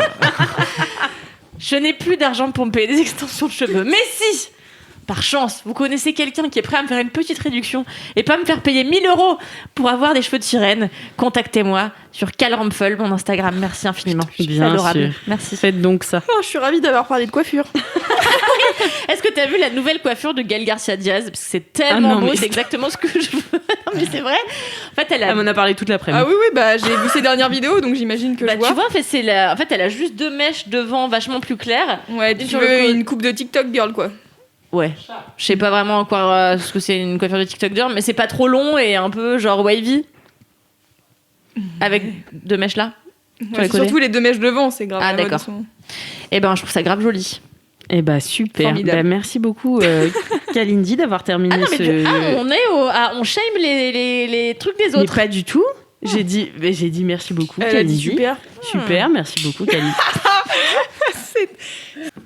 Merci beaucoup, Louise, pour cette chaîne YouTube que je m'empresserai d'aller regarder juste après la fin de ce tournage. Tu peux juste rappeler comment il s'appelle? Brad Mondo. Ouais. Non, vous tapez hairdresser, because c'est comme ça qu'on traduit coiffeur en anglais. Coiffeur. React, et vous allez trouver plein de trucs. Coiffeur doodle. Et c'est des meufs qui se décolorent les cheveux, des meufs qui passent du rouge au brun, du rouge au blond, du machin au truc, et il est toujours en train d'expliquer la colorimétrie, et je suis là, ah ouais, c'est un truc de ouf, waouh. Trop stylé. Passionnant, voilà. Moi, je me suis acheté de la teinture grise. Je me suis dit, vu que je grisonne, j'arrête les conneries à essayer d'avoir les cheveux. J'ai eu les cheveux bleus, violets, tout ça dans mon passé. Et maintenant, je me suis dit, je vais pousser le gris et devenir un vieux sage. Et je sais pas s'il faut se teindre les sourcils aussi ou pas. Dis-moi, Loulou. Alors, moi qui ai beaucoup regardé Brad Mondo, je pense que vu ta couleur de cheveux, il faut que tu te décolores avant de faire du gris. Voilà. Interesting. N'hésite pas à aller consulter Brad Mondo à New York. Hi, Brad. Il doit être cher, Brad Mondo. Ouais, je pense. Il fait des makeovers et tout, mais bon, moi je regarde principalement ses vidéos où il réagit à des fails parce que c'est drôle de voir des fails et aussi sa tête. Des fois, il part du cadre tellement il en peut plus. Il est là, non, ne faites pas ça, s'il vous plaît, arrêtez. Votre crâne mérite mieux. L'enfer. Par exemple, d'aller voir un coiffeur. Par exemple, n'hésitez pas à aller voir des coiffeurs. Vraiment, c'est important et ne les payez pas en avance sur Internet. Je vous mettrai en lien l'article sur Mademoiselle que j'ai fait il y a 1 an. Quand, voulant partir au Festival de Cannes, je me suis fait un balayage qui était mi-poussin, mi-blanc, je ne sais pas, voilà. Fallait aller voir Brad. C'était très beau. C'était dégueulasse. C'était vous aurez festival. Les photos dans l'article que je vous mettrai. Voilà. Oui. Eh bien, Kalindi, quel est ton mini-kiff? Le mini-kiff de Kalindi. Tu l'as longtemps cherché, je sais. Eh bien, tu as mûrement réfléchi. Ce ne seront ni les poivrons que je cultive en ce moment sur ma terrasse, ni... C'est Michel Saran. Alors, Michel Saran... C'était Michel Sardou, j'ai eu peur. Et est-ce qu'il y a ça dans le bingo? Parce que j'y ai pensé tout à l'heure en venant, je me suis dit, à tous les coups, Kalindi, elle va parler de bouffe. Ah non, mais j'ai un truc en rapport avec la bouffe. Il n'y a pas dans le... Il n'y a pas dans le bingo. Allez, c'était trop d'infos là. Bug. Il n'y a pas dans le bingo, mais effectivement, ça aurait pu être une case, une 10e case à rajouter. La bouffe. C'est Michel Saran. Alors Michel Saran, pour ceux qui ne savent pas, eh bien c'est un chef étoilé qui notamment participe à l'émission Top Chef en tant que chef de brigade. Et donc il est avec les personnes on a Etchebest, on a Hélène Darroze, on a Paul Perret que Attends, c'est peut-être ça mon mini-kiff en fait. Non, bon, on a Paul Perret. Bon, bref, ça peut être j'adore, mais j'adore de toute manière les chefs de brigade de Top Chef. Je trouve qu'ils sont très bien castés. Et autant avant, j'avais un peu de mal avec Hélène Darroze que je trouvais un peu chiante. Et en fait, elle est grave sympa. Elle materne un peu ses poulains et c'est adorable. Et Michel Saran, je sais pas, cette année, je l'ai trouvé parce que là, faut préciser qu'on en est. Quand vous écouterez cet épisode, la finale de Top Chef sera passée. Ouais. Non, c'était hier, la demi-finale. Non, mais du coup, la semaine prochaine, quand ça sort, c'est ce soir la finale. Non, parce que ça sort le jeudi. Donc, la veille, vous aurez vécu la finale de Top Chef, au terme de laquelle, soit Adrien, soit David aura été élu vainqueur. Putain, spoiler. Et... sorry. Je rigole. Je me disais, c'est marrant, je savais pas qu'il regardait Top Chef. Moi, j'ai commencé à regarder, mais j'ai arrêté. Meilleure chose. Trop de choses. Et en fait, donc Michel Saran, il est là depuis belle lurette. Et c'est un chef qui est pas comme les autres. Je sais pas, dans chacune de ces petites rides, il y a un morceau de bonheur, un morceau de... Non, mais ouais, de ouf. Tu vois, t'es d'accord? Ouais. En fait, c'est le papy que t'as... Enfin, le papa papy slash... mec que t'as quand même un peu envie de baiser, que t'as envie d'avoir dans ta famille, tu vois. Ça, j'ai pas la même lecture, mais... Non, très bien. Effectivement, il est tellement chouchou. Il respire le... Il est d'une gentillesse. Ouais. Il est toujours de bons conseils. Et alors, surtout... Pourquoi j'aime Michel Saran? C'est parce que ces derniers temps, il a récupéré un candidat qui s'appelle Mallory, qui est le petit jeune de cette promotion. Il a que 22 ans. Il a genre 22 ans, il est arrivé en demi-finale de Top Chef face à des monstres comme David et Adrien qui sont vraiment des énormes cuistots dont l'un est étoilé. Donc, déconne pas du cul, tu vois. Et Mallory, donc voilà, il a 22 piges. Il travaille dans un restaurant de poissons, je crois. Il est même pas sous-chef, je sais plus exactement, mais du coup, qu'il soit arrivé aussi loin, c'est impressionnant. Et en fait, avant, il était dans l'équipe de Hélène Darroze. Il a été récupéré par Michel Saran. Et vraiment, leur binôme, c'est toute ma vie. Ils sont tellement mimes. Et genre, je sais pas, genre, à l'écran, il y a une synergie, il y a quelque chose qui fait que on a envie d'être avec eux. Et j'étais très triste hier quand Mallory s'est fait éliminer, donc la semaine dernière, pour vous qui écoutez ce podcast. J'étais très triste, bien que j'ai été heureuse que ce soit Adrien et David en finale. Mais voilà, Mallory, j'aurais bien aimé que pour lui, si jeune, il ait pu aller aussi loin qu'une finale de Top Chef, qui est quand même un tournant dans une carrière, quoi. Parce que je trouve que pour le coup, Top Chef, ça fait partie de ces programmes où ça fait vraiment des changements dans la vie des gens. Après, tu vois. Genre vraiment, les gars, ils ouvrent leur resto, ils gagnent en notoriété, les gens viennent dans les restaurants qu'ils ouvrent. Et en fait, tu vois, même les candidats de l'année dernière, je pense à Merwan, par exemple, il fait encore des tonnes de publicité. Enfin, tu vois, je le vois partout sur Instagram tout le temps. Et Damien, avec qui j'avais fait une vidéo aussi, lui, il ouvre son restaurant à Lille. Enfin, en fait, ça fait vraiment une différence monstrueuse, quoi. Et pour du positif, c'est pas de la télé-réalité poubelle, sans vouloir cracher dessus, parce que vous savez que j'adore ça. Mais du coup, j'aurais bien aimé pour Malou qu'il aille encore un tout petit peu plus loin, mais peu importe. Ouais, je l'adore. Et Michel Saran, je sais pas, c'est la gentillesse incarnée. Et en plus, il est stylax avec son petit... tu vois, tous les autres, ils sont en blanc, à part Paul Perret, qui est habillé n'importe comment. Alors, j'adore Paul Perret. Mais mec, est-ce que tu changes de casquette une fois dans ta life Odernicht? Le mec a la même casquette. Pourquoi mais je comprends pas, mais surtout qu'elle est super chum, sa casquette, quoi. Et il l'a depuis le début. C'est peut-être une valeur sentimentale. Voilà, du coup, je passe pour une énorme connasse. Non, mais genre, c'est la casquette que lui a donné son chef il y a 20 ans et tout. Genre, on dirait un. Non, mais c'est possible que ce soit ça, d'ailleurs. Peut-être qu'il a plus de cheveux, peut-être il cache une petite calvitie. Ah, c'est possible aussi. En tout ou cas, des Paul ingrédients Perret, secrets, une crevette, tu vois, qu'il peut manger à n'importe quel Ou ratatouille. Ouais, c'est clair. C'est vrai.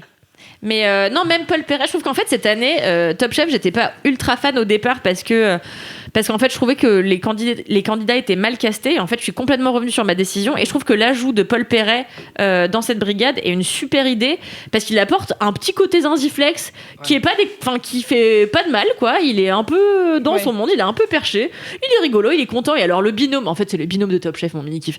Et alors le binôme Paul Perret et Adrien, mais alors ça construit le mini kiff.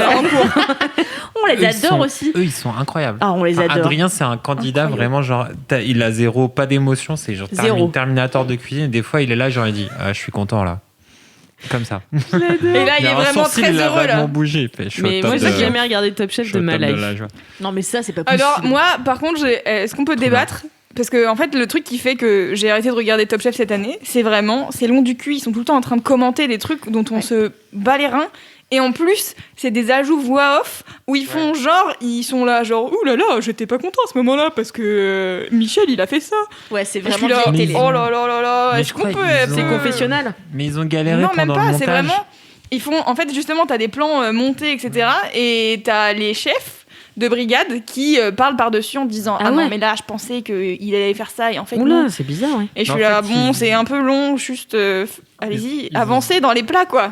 Parce qu'en fait ils ont mis le truc en boîte en février, fin février, et ils ont commencé à monter pendant le confinement et du coup ils étaient pas en équipe complète pendant le confinement pour monter les épisodes.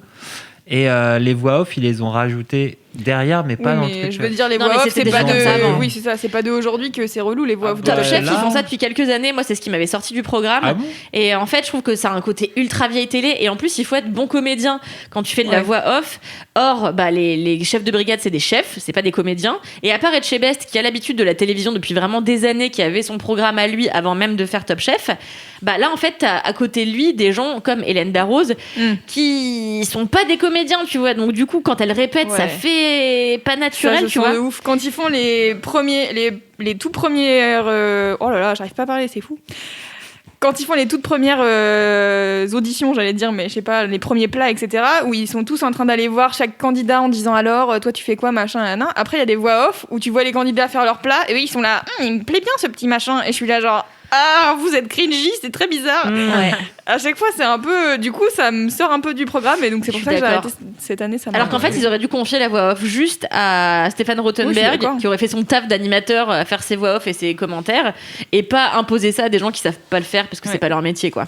Donc c'est vrai que c'est un peu le truc qui fait sortir du programme. Et en plus, je trouve que hier, pendant la demi-finale, c'était extrêmement confus parce qu'ils ont pas vraiment expliqué comment ils avaient départagé les deux derniers candidats. Et en fait, ils ont expliqué la règle après avoir annoncé qui était le gagnant de l'épreuve, et j'étais là, du coup ça fait vraiment 20 minutes qu'on est là en suspense, genre trop bizarre. N'hésitez pas à donner les règles avant. Enfin, c'est un peu chelou Top Chef de toute manière dans la manière dont c'est monté, mais en effet ça s'explique par plein de choses cette année en particulier. Mais en tout cas je trouve que moi Michel Saran je l'adore, et l'année dernière j'avais parlé de Philippe Etchebest que j'avais vraiment pour lequel j'avais un petit béguin, disons-le, pour être mais Philippe Etchebest, j'avais pas dit en ces termes là, je veux être poli, tu vois. Mais Philippe Etchebest, tu voulais le rider sauvagement comme tu dis actuellement, all night long. Ouais, moi je l'adore. Ouais. Et c'est le seul chauve que j'ai envie de rider comme une ouf. C'est rassurant. Philippe, si tu m'entends. Mais de toute façon, moi, un homme qui cuisine. Mais ça devrait être ça, mon mini. Mais mon gros kiff de toute la vie, les hommes qui cuisinent, quoi. J'adore un homme qui cuisine. À chaque fois qu'Alindy, elle a pas d'idée pour les mini-kiffs, et après, genre, elle a toujours trop de mini-kiffs ou trop de gros kiffs. Non, mais c'est vrai, il y a rien. Enfin, moi, j'adore, quoi. J'adore. Alors, franchement, tu vois, Saran, il est vachement plus vieux que moi et tout, mais il cuisine, il est content, il a ses petites lunettes, il parle avec l'accent du Sud. Non, mais Saran, quand il a une tête de petit garçon, quand il cuisine, il est content, il fait et tout, il a les yeux qui se plissent. Mais ouais, il est content, une épice, tu vois. Son nom de famille donne lieu à plein de blagues. Michel Saran pomme à l'huile, Michel Saran con. Enfin, tu vois, tu peux t'amuser. Mais j'en peux plus. Pomme à l'huile. Combien de fois ça fait qu'elle le dit dans ce podcast? J'en peux plus. Hilarant pomme à l'huile. Non, mais alors hilarant, faut dire il sardine. Il sardine. Et Alix, elle aime bien dire il ton. C'est drôle aussi. Bah ouais, moi c'est des blagues qui m'amusent. Des blagues de personnes qui aiment bien la cuisine. Il y a une semaine où tu les as vraiment faites tous les jours, ces blagues-là. T'as dit quoi? Il y a une semaine où vraiment tu les as faites tous les jours, plusieurs fois par jour. C'est hilarant et il sardine. C'est comme ma nouvelle blague en ce moment, mais je peux pas la faire avant mon gros kiff, sinon c'est spoilé. D'accord, allez. Oui, c'est vrai. Hilarant et le sardine, d'accord.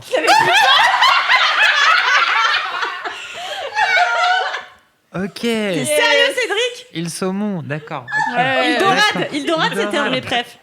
Putain, c'est trop bien. Hilarant. Et sur cette révélation de Cédric, je pense que. C'est mon tour de faire mon mini kiff. Merci beaucoup, Kalindi. Moi, ce sera un mini kiff somme toute rapide. Moi, mon mini kiff, c'est tout simplement les glaces sorbet de chez Picard. Mais non, mais non. Elle l'a fait. Tu l'as fait, toi? Il y a genre un an et demi, c'est trop drôle. Et je le refais cette année. Et décidément, Picard sponsorisé ce podcast là. C'est clair. Purée à la mozzarella, les glaces, sorbet. Je m'y suis mise, putain. Je m'y suis mise. J'ai découvert Picard il y a pas longtemps, vraiment en mode j'y vais. C'est tellement bon cette purée à la mozzarella et à la tomate. T'es fait voler ton mini-kiff. Le braquage de mini-kiff. C'est pas grave parce qu'il a déjà été fait, mais oui, c'était pour juste. Alors c'est quel goût? Alors, non, mais important. En fait, il y a une petite storyline. C'est que, en fait, j'avais oublié ces sorbets qu'on bouffait par milliers l'été dernier chez Mademoiselle. Et c'est vraiment là, ici, que j'ai découvert les sorbets Picard. 2,50 € la boîte de 5. Voilà, c'est super rentable. Et puis, c'est très. C'est gorgé de fruits. Voilà. Moi, je compte ça pour une portion de fruits par jour. Mais tu fais bien. Voilà. Il y a pas mal de sucre aussi, mais enfin. Ça vite fait. Le sucre, c'est un fruit. Hein. Exactement. Merci Cédric de le rappeler. Et un légume. On l'oublie souvent. Cédric Siemens. Et du coup, et en fait, j'avais oublié ces sorbets. Et en allant chez Picard l'autre jour, je suis tombée dessus malencontreusement. Et là, j'ai fait. Ah, mais oui, il me faut ces sorbets citron-gingembre. Les sorbets citron-gingembre. Et les sorbets, qu'est-ce qu'il a? Je t'imagine trop dans le Picard. Et c'est vraiment littéralement ce qui s'est passé parce que j'allais pas du tout pour ça. Du coup, j'avais les bras pleins de courses et tout. Et puis, je vois ça et puis je me dis non, mais c'est pas possible. J'ai pris 3 boîtes.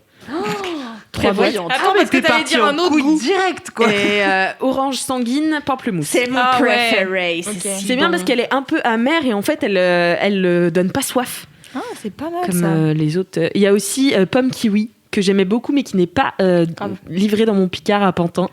Voilà, Picard, si vous m'entendez, n'hésitez pas à livrer toutes les références au Picard de Pantin. Merci de faire des efforts. Voilà, merci, ce serait très sympa. Voilà, c'était mon mini-kiff festival. Voilà, pour annoncer cet été qui s'annonce chaud et génial. Donc voilà, tout ça avec des masques. Ça va être top pour manger des glaces. C'est super pratique. Sont trop bonnes. Et bien voilà, je conclus avec ceci. Formidable. Les mini-kiffs, c'est donc l'heure du jingle des gros kiffs. Alors, qu'est-ce qu'on fait C'est quoi? C'est les gros kiffs. Waouh, ça m'avait grave manqué de faire des jingles. Putain, mais c'est ouf parce que tu t'es lancé direct. Qu'est-ce qu'il y a? Ah ouais, t'es trop forte parce mais que avant, vraiment les gens ils étaient tellement à fond dans les jingles et c'est fini ça. Ouais, c'est fini. Bah depuis le confinement, c'est un peu plus difficile, je pense. C'est Valentin. Valentin, il a mis la barre trop haut. Ouais, c'est ça. J'avoue, Valentin, c'est clair. Il était stylé. C'est quoi le vrai prénom de Valentin? C'est Valentin, c'est juste qu'après. Ah d'accord. On les a tous Valentin. Ah oui, d'accord. Tous les jingles étaient des Valentins. Cédric. Oui. C'est moi, bonjour. Tout. Salut, ça va? Quel est ton gros kiff? Qu'est-ce qu'il est beau. C'est... Merci, Cal. Cal, tu sais jamais si elle va te headshot ou genre t'envoyer un petit... Mais c'est ça qui fait son charme. Ouais, c'est ça. Exactement ça. Cette appréhension... cette appréhension teintée d'attente. Mais non, mais plus je te vois, plus je t'aime. C'est fou. Putain, c'est clair. Moi aussi. C'est tout. Ouais, merci, Galala. Dit-elle entre... Qu'est-ce que tu fais? Je remets ma ceinture et tout. Bref, les kiffs. Mon gros kiff, c'est moi. C'est deux. Alors c'est un spectacle que j'ai beaucoup aimé sur. Si tu dis Douglas. Netflix. Douglas. Celui que j'ai fait la semaine dernière. 2 semaines en fait. Douglas. Vous connaissez Nagatsby? Non mais tu sais qu'en fait j'avais pas vu. J'avais vu que le début il y a 2 semaines. C'est pas celui-là. C'est Daniel Gloss. Mais en fait, potentiellement, ça ressemble un petit peu à Annette. En fait, il y en a 2 que j'ai vraiment aimé. Il y en a un, c'est Judah Friedlander, qui est très drôle. C'est un acteur de 30 Rock, série un peu iconique de Tina Fey, qui fait des blagues sur comment on fait le Saturday Night Live, grosso modo, aux États-Unis. Émission elle-même comique qui a lieu toutes les semaines. Donc 30 Rock, c'est la série un peu méta sur comment on fait le Saturday Night Live et ils font des blagues. Et dedans, tu as Judah Friedlander qui est un scénariste qui fait des blagues. Et donc maintenant, il a un spectacle. Il fait du stand-up depuis, 30 piges en fait, ce mec-là. Et il a tout un spectacle qui est vraiment très intéressant sur Netflix, publié depuis 2 mois. Ça reste dans l'actu. Ouais. Franchement, petit big up à Cédric qui fait 2 kiffs dans l'actu. 1h20, qui est très très drôle parce que c'est vraiment du pur stand-up où il improvise à chaque fois. Son personnage qu'il crée dans Judah Friedlander, le titre c'est America is the greatest country of the United States, un truc comme ça. Et du coup, il a son espèce de casquette World Champion. Et du coup, il joue un peu le personnage, genre le patriote un peu teubé. Il t'explique, ouais, non, mais les États-Unis, c'est le pays numéro 1. Toi, tu viens d'où ? Tu viens des Pays-Bas. Les Pays-Bas, c'est nul. Les États-Unis, c'est le pays numéro 1. Ça a l'air trop drôle comme spectacle. Combien vous avez de morts par balle aux Pays-Bas ? 350 ? Nous, on en a 30 000. Nous, on est le pays numéro 1, tu vois. Tu sais pourquoi ? Parce qu'on vise mieux. Donc du coup super acide comme ça pendant 1h30. Wow. Et c'est très très très très très très très marrant. Mais c'est pas mon gros kiff. C'était trop court pour être le gros kiff de Cédric. C'est clair. Mais en regardant le spectacle de Judah Friedlander, donc du coup que je vous conseille parce que c'est vraiment très drôle. Je suis tombé sur le spectacle de Daniel Gloss. Alors Daniel Gloss, c'est un Écossais littéralement, il a 26 ans, donc il a à peine 4 ans de plus que Amaury. Mallory. J'ai essayé de faire. Franchement, c'est la qualité, pas Mallory. J'ai essayé de faire un petit pont, ça n'a pas marché. Et donc Daniel Gloss, c'est un Écossais qui est un humour extrêmement dark et un peu cringe. J'aime bien ça. Et en fait, ça m'étonne que ça te plaise, Cédric. Dis donc. Et j'adore, et le spectacle m'a fait... Et en fait, ce qui est rigolo, c'est qu'il en a deux spectacles de 1 heure. Le premier, ça s'appelle Dark. Et en fait, c'est un spectacle où il fait quand même pas mal de blagues un peu dark. Mais lui-même, à la fin, il dit « Ah, c'est pas si dark que ça. » Et alors, le seul truc qui a dépassé... Tu nous as donc spoilé la fin, quoi. Non, si, c'est quand même... Non, faut... Si, okay. C'est dark, mais c'est marrant. Mais en fait, tout le principe de ce spectacle, et c'est ça qui est rigolo... c'est que du coup dans sa vie il a eu plein de trucs qui ont bien marché, qui ont moins bien marché, tout ça. C'est un Écossais. En même temps, franchement, on peut pas lui enlever le fait que c'est hyper dur de vendre un spectacle de stand-up sans révéler des blagues. Sans révéler les blagues. Bah on en a eu quand même, mais c'était pas les blagues de celui-là. Voilà. Mais du coup, en fait, en fait, grosso modo, sa vie est émaillée de quelques drames un peu fondateurs quand il est petit, machin. Pas des trucs. Des trucs graves. Bref, bon. Pas des trucs graves. Bon. Des trucs graves et des trucs moins graves. Voilà. Non, mais du coup, en fait, c'est une espèce et un rapport à l'humour noir et du coup un rapport à la mort qui est assez intéressant. Et du coup, cette espèce d'Écossais fou furieux qui fait des blagues hardcore, des blagues du type... celle-ci, elle est dans le trailer, c'est pas un spoiler, c'est dans le trailer. Et là, genre, quand vous étiez en couple et que vraiment ça allait pas bien, et que vraiment c'était chiant, et que vous saviez pas trop quoi faire, est-ce que des fois, vous vous êtes pas dit... Et si cette personne mourait ? Est-ce que ça résoudrait pas un peu les problèmes ? Non pas que vous lui en vouliez, mais ce serait une façon simple pour tout le monde que ça s'arrête sans que personne soit... blessé émotionnellement. Donc, voilà, c'est typiquement ce genre d'humour. Ok, oui. Très cringe. Et donc, du coup, il a tout un final de spectacle qui est ultra intéressant et qui a vachement résonné qui m'a vachement résonné sur un peu le rapport à la mort et l'humour. Et donc, du coup, c'est très, très, très, très... En fait, ça commence comme un spectacle qui a l'air juste comique et petit à petit, ça devient assez deep. Tout en restant très drôle et tout en restant sur la limite du cringe et peut-être c'est cringe mais c'est marrant et il est très fort pour ça, pour rester sur la tension entre haha le bad, haha le drôle, haha le bad, haha le drôle, haha le bad et le drôle peut-être c'est pareil. Non je sais pas, tu me fais mal. Le bad et le drôle peut-être c'est pareil. Et alors après, il faut juste passer les 2 premières minutes. J'ai failli couper parce qu'il fait des blagues sur les Américains gros. Donc du coup, t'as les 2 premières minutes où t'es en mode genre, du coup, il fait juste des blagues sur les gros et du coup, c'est un peu gênant. Et en fait, je crois qu'il essaye surtout de casser la glace avec les Américains et que du coup, ça marche pas. Et en fait, une fois passé ces 2 minutes où vraiment j'avais coupé le spectacle une première fois et après, je me suis dit, oh putain, il a quand même lu plein de trucs bien sur lui. Et ben, j'ai vu le reste et je me suis fait, ah ouais, putain, c'est très bien. Et après, j'ai vu son 2e spectacle qui est... T'en as deux d'1 heure sur Netflix où il fait d'autres blagues très drôles sur d'autres sujets dark. Et donc, ce bon Daniel Gloss, 26 ans, et bah franchement, il a une écriture ultra... En fait, c'est marrant parce qu'il touche des sujets ultra balèzes, mais l'air de rien. Tu sais, c'est comme la lune autour du soleil. Elle tourne, cette métaphore va nulle part. Elle tourne et petit à petit, la lune autour du soleil. T'es sûr que c'est pas la lune autour de la Non, Terre. La lune autour de la Terre. Elle tourne et elle a l'air de rien, mais elle a une grande influence sur nous. Voilà. Je vois ce que tu veux dire, mais... Bah, c'est bien parce que moi non. C'est des blagues qui te font réfléchir. Voilà. C'était ça. L'air de rien. L'air de rien. L'air de pas y toucher. Et il y a des Comme blagues la lune drôles qui influe sur les moins marées drôles. sans qu'on s'en rende vraiment compte. Et sur les loups-garous sans qu'on sache.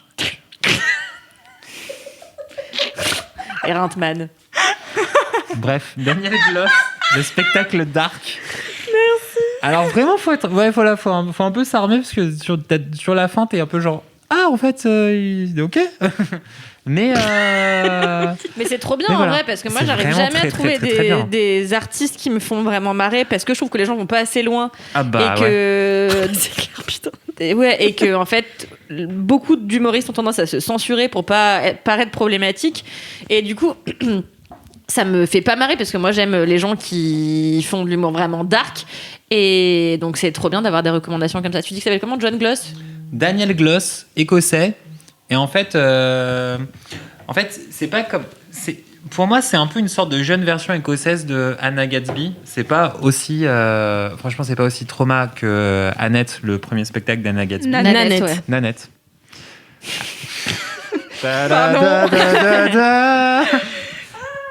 C'est pas aussi trauma, mais du coup, il va creuser aussi dans un truc qui est gênant, qui est qui a vraiment le rapport à la mort et l'humour. Un truc qui est vraiment pas évident à faire de façon marrante. C'est pas évident. Oui, priori, ça la va mort. pas ensemble. La mort et l'humour. Et en fait, pourquoi l'humour, pourquoi la mort appelle l'humour? Pourquoi c'est important à des moments de se sortir? C'est comme ce que disait Corneille. Je crois que c'est Corneille. Corneille le chanteur là, ou je te laisse. Non, Parce qu'on vient de loin, Mais non, c'est le comique Ou n'est qu'un avec classe. tragique vu de dos.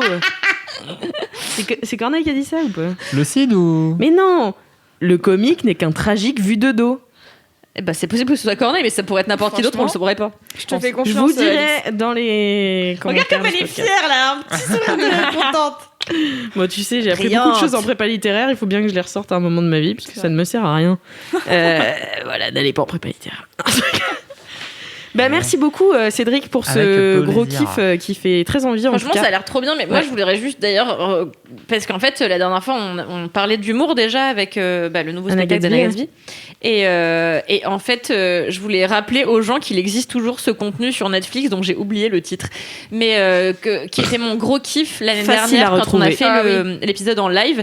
Et en fait, vraiment, je trouve que c'est un contenu dont personne n'a parlé, que je trouvais absolument incroyable sur ce gars qui va dans tous les pays Larry ultra Charles. chauds. Oui. Mais que je sais plus comment s'appelle le show.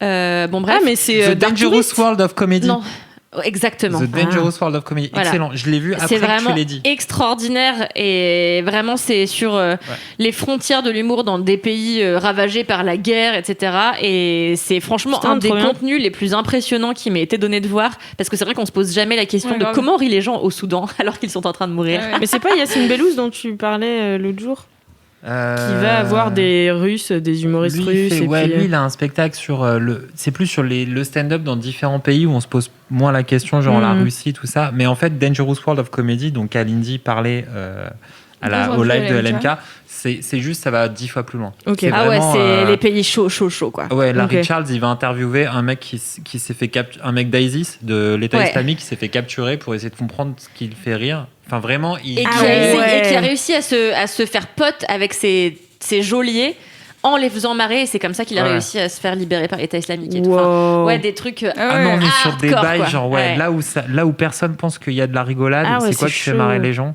C'est À franchement Dangerous incroyable. World, c'est extraordinaire. C'est vraiment ouf. des meilleurs contenus que j'ai jamais vus de ma vie sur Netflix parce que j'étais là, je m'étais jamais posé cette question. Bah ouais, de Quoi, ouf. est-ce qu'on peut rire de là où il y a aucun espace pour l'humour tellement la vie est dure, tu vois. Mm. Après, c'est pas foncièrement marrant, mais par contre, ça C'est t'ouvre les hyper écoutilles sur l'humour là où c'est pas censé exister. Hein. C'est Ouais. que- Et t'as les femmes qui font de l'humour en Arabie Saoudite et tout. Enfin, c'est vraiment un délire, quoi. Voilà, Trop petite bien. parenthèse, mais n'hésitez pas à aller consulter ce contenu qui est vraiment extraordinaire aussi. Merci pour ces 3 contenus du coup. On a 3 recos Netflix aujourd'hui. C'est beau. Merci beaucoup Cédric. C'est à toi Louise. Oui, tout à fait. Alors moi, mon gros kiff, c'est la couture. No way. Oui. Parce que peut-être le saviez-vous, mais fut un temps, j'ai commencé à broder. Alors c'était super, je me suis dit cool, je vais pouvoir faire des beads sur mes t-shirts, ça va être super. Ce que j'ai vraiment fait. Je crois que ma première broderie, c'était une bite sur un pull. L'évolution de la personne. Et en fait, depuis que j'ai commencé à broder, j'ai grave envie de commencer à customiser des trucs via la couture, etc. Sauf que c'est quand même plus pratique avec une machine à coudre. Et je n'en avais pas jusqu'ici. Et sauf qu'en rentrant là après 2 mois de confinement, je suis passée chez mon grand-père qui n'était pas chez lui pour éviter toute contamination. Et j'ai récupéré la machine à coudre de ma grand-mère, qui était une couturière hors pair. Elle faisait des patchwork, mais genre avec des bouts de tissu de 3 mm. Et je suis là genre, bon, moi je vais couper des tissus et puis je vais faire des ourlets, donc déjà ça sera pas mal. Et du coup c'est trop bien parce que je suis allée chez ma grand-mère et du coup j'ai récupéré sa machine à coudre, j'ai récupéré plein de fils, etc. En fait j'ai eu tout le matos. Parce que ma grand-mère est décédée, plus personne ne fait rien de tout ça et tout. Et je me suis dit, en fait, c'est cool, je vais pouvoir reprendre un peu le flambeau, même si vraiment je vais pas faire des patchwork a priori. Mais ça viendra tout de suite, mais non, qui sait. Oui, bon, bref. Et du coup, je suis trop contente. J'ai récupéré cette machine à coudre et j'ai commencé à faire des mini trucs. Et c'est des trucs débiles, mais genre, j'ai fait un chouchou que je porte présentement, avec une chute de tissu d'un vieux sweat que j'avais coupé en crop top. Et j'ai fait mes propres masques AFNOR là pour le Covid. Trop stylé. Et j'étais genre vraiment, c'est le premier truc que j'ai fait parce que j'étais là, c'est en vrai le truc qui a l'air le plus simple, c'est-à-dire que c'est 2 carrés que tu mets ensemble et que tu dois coudre plusieurs fois pour que ça fasse un truc à peu près logique, tu vois. Et du coup, j'en ai fait genre je sais pas 5 ou 6. Et après, je me suis dit, ok, qu'est-ce que j'ai comme truc que j'ai envie de customiser un peu. Donc là, j'ai une espèce de pile de trucs que j'ai envie de customiser et de faire. Mais en fait, c'est trop un plaisir de réussir à faire un truc de tes mains et de partir d'un truc qui ressemble à rien et de faire genre, j'ai réussi à faire ça, trop bien. Donc là, mon chouchou, je l'ai fait il y a 3 jours. Je suis là, hey, regardez tous comme il est merveilleux. Alors c'est un bout de sweat gris, tu vois, mais c'est trop cool et du coup je binge des chaînes YouTube de couture depuis des plombes et donc maintenant ça y est je peux commencer à utiliser ce que les meufs elles font et si je peux vous conseiller parce que a priori aujourd'hui je suis sur un thème YouTube plusieurs chaînes, il y a Clara Victoria qui est une meuf qui est hyper cool qui achète beaucoup de fripes et qui ensuite en fait des trucs différents. Souvent elle achète des vestes, elle fait des ensembles, elle fait une petite veste avec une jupe ou un short. Putain, c'est le bon plan parfait ça. Et ouais, c'est trop bien. Et en fait c'est il y a aussi une meuf qui s'appelle Rosa B qui fait pas mal de trucs comme ça et en fait c'est des meufs, elles prennent des tissus. C'est soit des vieux vêtements, soit des draps qu'elles ont récupérés et tout, et elles s'en font des fringues. Et alors, elles sont en rien expertes en couture, tu vois. C'est pas des meufs qui ont fait des écoles de mode, parce que j'ai aussi trouvé une chaîne YouTube qui s'appelle Couture débutant. Alors, ça donne pas très envie, mais la meuf qui anime la chaîne YouTube est hyper cool, et elle fait ses propres vêtements toute seule depuis genre 3 ans. C'est-à-dire qu'elle achète rien. Bon, après, elle a fait une école de couture, elle connaît, elle a fait une école de mode, elle connaît comment faire des patrons, etc. C'est son job au quotidien, donc du coup, ça aide aussi. Mais du coup, elle explique que, elle se fait ses petites culottes, elle se fait ses t-shirts, ses pantalons et tout. Et moi, je trouve ça trop fascinant. Ouais. Et t'as un espèce de retour à « Ah, putain, d'accord, c'est comme ça qu'on fait les vêtements. » Et ça a l'air si compliqué, putain, c'est un truc de ouf. Comment ça marche un patron ? Genre tu dois couper un tissu comme le patron c'est comme un puzzle, tu dois le couper pareil et après d'accord. Et en gros là par exemple les meufs qui font ça de chez elles sans avoir de formation etc. Souvent elles prennent un tissu et puis elles prennent une robe qu'elles ont déjà ou un t-shirt qu'elles ont déjà et puis elles coupent en fonction des coutures que t'as sur ton t-shirt en fait. Tu vois là par exemple mon t-shirt il y a une couture au niveau des manches et il y a une couture au niveau du haut donc ça veut dire qu'ils ont assemblé le devant, le derrière et après les deux manches. Tu peux télécharger des patrons non? Genre. Ouais, mais ça s'achète. C'est cher, non? Ça s'achète et je pense que ça s'achète assez cher, ouais. Bah moi, je sais que ma mère, elle cousait beaucoup parce que fut un temps quand on était en techno, enfin quand on avait des cours de techno à l'école, enfin à l'époque de ma mère, ils avaient des cours de couture. Mais trop bien, tu vois, moi j'aurais tellement kiffé avoir des cours de couture. Du coup ma mère elle me faisait grave des robes et tout quand j'étais petite et des chouchous et tout, et j'ai encore des chouchous aujourd'hui. Ouais, après je pense qu'on trouve ça stylé d'avoir eu des... Enfin... Bah si aujourd'hui elle se trouve ça stylé, enfin tu vois, j'aurais dit bah en vrai sinon j'aurais jamais appris, et moi j'ai jamais appris, tu vois, enfin moi j'aurais kiffé. Si t'as pas de machine à coudre, tu vois, enfin c'est tu vas pas acheter une machine à coudre pour apprendre à coudre, c'est si tu sais coudre. T'as une machine à coudre. Cela dit, a priori, il y a des... à Lidl, ils font des machines à coudre vraiment pas chères, genre 50 balles, qui sont d'assez bonne qualité pour des gens qui débutent en couture. Et je pense que tu peux assez rapidement faire des trucs cool. Et justement, ces meufs-là, elles vont... Il y a aussi une chaîne d'une meuf qui s'appelle Pauline, où elles vont à Emmaüs et elles chopent des draps, des housses de couette, des thés d'oreiller et tout. Et elles se font des tops. Et en plus, en ce moment, tu sais, c'est le retour de la mode des années 2000 sur Insta et tout. Et donc, t'as souvent des tops où c'est juste genre devant et derrière c'est dos nu, machin. Donc, en fait, c'est des trucs qui sont pas si compliqués à faire que ça en soi, en couture. Et du coup, je trouve ça assez stylé. Alors après, moi, le seul truc que je regrette un peu, c'est que souvent, c'est des trucs assez féminins. Et que, enfin, tu vois, elles font des robes, elles font des jupes et tout. Et moi, c'est des trucs que je porte pas. Et du coup, je suis là-bas, j'aimerais bien trouver des meufs qui font des tutos couture, mais pour des trucs que je porterais, genre, j'en sais rien, des sweats, des t-shirts que je porterais au quotidien, pas des dos nus ou des trucs comme ça, mais je sais pas, ça m'inspire, je trouve ça cool. Et j'ai regardé mes nombres de vidéos de couture, c'est assez ouf. Mais c'est les meilleurs potes en plus, les potes couturiers et couturières, parce que moi j'ai une pote, c'était ce week-end que j'ai revu, ça faisait longtemps que j'avais pas vu, et elle, bon bah du coup, juste avant le confinement, elle revenait d'1 an en Inde. Donc en fait elle s'est retrouvée catapultée en France sans rien à faire, tu vois. Et du coup elle s'est mise à coudre.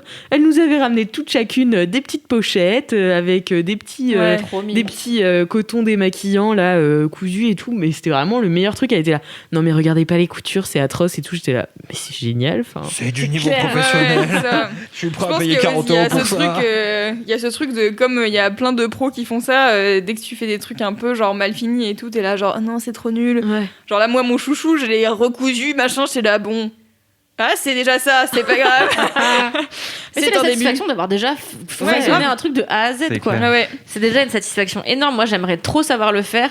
Et moi, je transforme tous mes vêtements, mais juste je les coupe en fait. Je les coupe n'importe comment, et après je récupère des chutes et juste je m'en fais et je m'en fais un deux dans les veuches, tu vois. Tu coupes pas tes trucs? Non, je couds rien parce qu'en fait, j'ai fait vaguement de la couture un tout petit peu avec ma grand-mère quand j'étais beaucoup plus jeune, parce que ma grand-mère cousait beaucoup aussi. Ma grand-mère de l'île Maurice, elle me faisait tous mes ensembles de quand j'étais petite et tout, avec des beaux tissus comme on trouve à Maurice, trop stylés, tu vois, des soieries, etc. Et mais en fait, moi, je suis quelqu'un de peu manuel parce que j'ai peu de patience, mais via une méthode qui s'appelle Libérer votre créativité, dont je vous ai parlé il y a quelques semaines, j'essaie de me mettre à plus de trucs, et moi aussi je regarde un peu des vidéos, mais il y a un truc qui m'a complètement démoralisée, c'est que en fait tous les trucs que moi j'ai envie de faire, pour le coup, c'est pas des t-shirts et tout, c'est j'ai envie de me faire des robes un peu sophistiquées parce que c'est des robes que je sais que je peux pas me payer en fait, tu vois. Et c'est tous les trucs des magazines avec des belles matières mais aussi des belles coupes ultra précises, etc. Qui coûtent des fortunes en fait, pour tu être vois. précis en couture, j'imagine que ça demande un peu de... C'est ça. Et j'ai regardé quelques vidéos et j'étais là, waouh, en fait il faut que je passe par 100 cours avant, et le truc c'est que faire des t-shirts ça me saoule grave, tu vois. Et du coup j'ai regardé Next in Fashion qui est un programme Netflix trop stylé, présenté par Tan Friends notamment. On en avait parlé dans un LMK d'ailleurs. Et Alexa Chung qu'on adore. Et les deux, c'est les meilleures personnes ensemble. Ils sont trop cool. Et donc en fait, c'est des couturiers de l'ombre en fait qui habillent des stars, etc. Qui font un concours par paire. Et les gars, ils cousent des trucs, mais incroyable, en seulement 24 heures ou même moins, je crois 12 heures, je sais plus exactement. Et j'étais là, waouh. En fait, c'est clairement des pièces que j'adorais. J'adorais avoir des costumes, tu vois, ultra bien finis avec des coupes chiadées.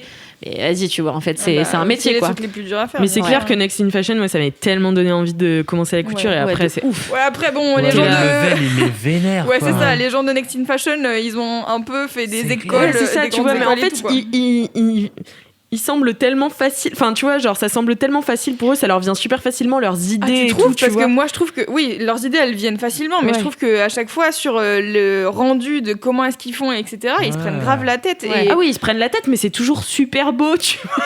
Mais pour nous, parce qu'en vrai, je pense que nous, on voit pas aussi les trucs qui vont pas, tu vois. Parce que toujours, ils sont là, bon, alors, ta couture là, c'est pas ouf, et je suis là. Ça en 4 heures quand même, le dire bon. Après le niveau, c'est pas le même là. Non, mais oui, c'est ça. High fashion. Mais déjà, tu vois, dans RuPaul, en fait, t'en as plein qui cousent. Déjà, c'est hallucinant. Et eux, ils sont même pas censés être pros, quoi. Tu vois, juste ils le font régulièrement pour. Bah oui, pour se faire des costumes et tout. Mais c'est trop bien. Enfin, moi, je trouve ça ouf. Ils sont ultra polyvalents. Mais la couture, c'est un peu magique. Ouais, mais c'est voilà, donc c'est trop bien, c'est bravo de faire ça, parce que trop bien. Et du coup, je me dis c'est trop bien. Là, par exemple, j'avais un vieux body que je portais plus, et du coup, je l'ai coupé et j'en ai fait un top. Alors, je le mettrai pas parce que vraiment, il me fait des seins énormes et je suis là genre, ok, je vais pas mettre ça jamais de ma vie. Mais du coup, j'ai dit, hey Camille, est-ce que tu veux récupérer ce top que je viens de faire? Et tu sais, genre, je l'ai fini. J'ai dit les potes couturiers couturières, c'est les meilleurs potes. Et du coup, enfin voilà, en fait, j'ai juste repris un body que j'étais là vraiment, personne ne mettra jamais ça et tout. Et en fait, en faisant un top un peu mimes qui passe aujourd'hui parce que c'est la mode aujourd'hui, bah ça fera le bonheur de Camille, j'espère. C'est clair.